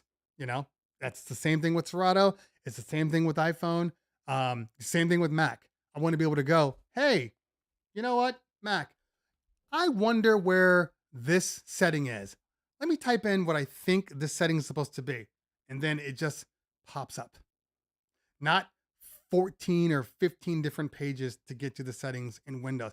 And you don't even know what part of Windows you're going to get into. Are you going to get into, Windows 8 or 9, whatever it is right now, and then you start to go into the settings and you go from there, and all of a sudden, what the hell? Am I in Windows XP all of a sudden? Where did Windows 10 go? I'm in Windows XP now. Like, they don't even have a good enough, it's not even clean enough all the way through. Anyway, if Serato fixes their video, I'd never have to go back to VDJ. Mac Attack, I don't disagree with that. I don't disagree. I think that in general, their video is the weakest link. I'm not even sure if they're even really updating their video anymore. I think they've kind of, I don't want to say they've given up on it, but I can't see Windows 11. Thank you. I'm on Windows 10 on the XMG. I don't even know anymore. Honestly, don't even know. But even on the Windows 11, I guarantee you, go into settings. You will find XP. XP will still be there.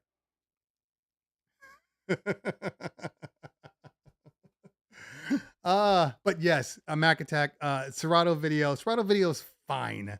I use Serato video all the time. It does the job. All I really want Serato video to do is a couple of things. One, allow me to have random videos. Cool. Allow me to, when I'm not playing a song, have a video pop up that doesn't have a video attached. Cool. Allow me to throw a logo on top, because I'm really using it just for background effects and kind of special effects. And that's it. But I know there's a lot of great video programs out there. I don't use that much. Karaoke is probably the leading reason for VDJ usage. Yeah, I would agree with that. And, honestly, there's other ones out there that are just as good. I'm a big fan of Carafun, Karafun. Carafun, as long as you have internet on any source, I think Carafun for most people is kind of the best choice, because you can buy it on a daily, like a 3-day basis. So you don't have to have every song. It's like the stream. It's like, Beat Source or Tidal, same situation. Except you can choose to buy it just for the weekend. I'm on 11 on my Surface Pro, but 10 on my DJ laptop. Right. Yeah. And I don't even know if I can upgrade 11 to my XMG without breaking it, to be honest with you. Carafun library is too limited. Again, depends. I've never actually had an issue. Pretty much every song that people have asked me for has been there. Maybe a couple of songs weren't there, but Yeah. 50% of my gigs. Okay, so you're a power user. I understand. You know, that's like me saying that like you should just stream as a DJ. Like I would never say that. So if that is your business, then yes, you need to have all those files. Completely understand. But if you're like me, where every so often a client's like, "Hey, I want to do karaoke at my party." You know, the last couple hours I want to do karaoke. Something like a Carafun is really good and convenient. And then that way I don't have to keep, you know, a whole bunch of video files on there. Okay. All right. I think, see, it's 1 on the dot, guys. I think we're good here. Let me make sure Kylie didn't, she said another topic for another day. I upgraded my PC BIOS. Ugh. Okay. That is another topic for another day. Canadians take their karaoke seriously. If I don't have the exact Sunfly, probably Virgin, Allison change in the perfect key. Okay, I get that. All right, guys. Hey, thanks for hanging out today. Thanks for being around for the 40,000 subscriber, because it happened while we were on this show. It did not happen before that, because when I checked it, I think I was like 6 behind. So I'm really happy to have hit the 40K. It's just a jumping off point though. That is not the number that I want to end up with. You know, I'm fighting my way to 100,000, whether we like it or not. At 100,000, I might retire at 100,000. But having said that, the 40K on here, I want to see my IG numbers jump up. I'm at 9,200. I at least got to get it to 10,000 at least. So everybody on here, make sure you pop onto my IG, don't subscribe, but follow me on IG. I don't have this subscription thing yet. PowerPrint says it was me. I appreciate that. I appreciate everybody, but I do have work to do now, guys. I got videos to make, and I have another IG video to post right after this. So thank you again for hanging out. We will talk soon. Have a great day. Peace out. And hit that like button. Hit that like button and subscribe. See you soon, guys. Peace.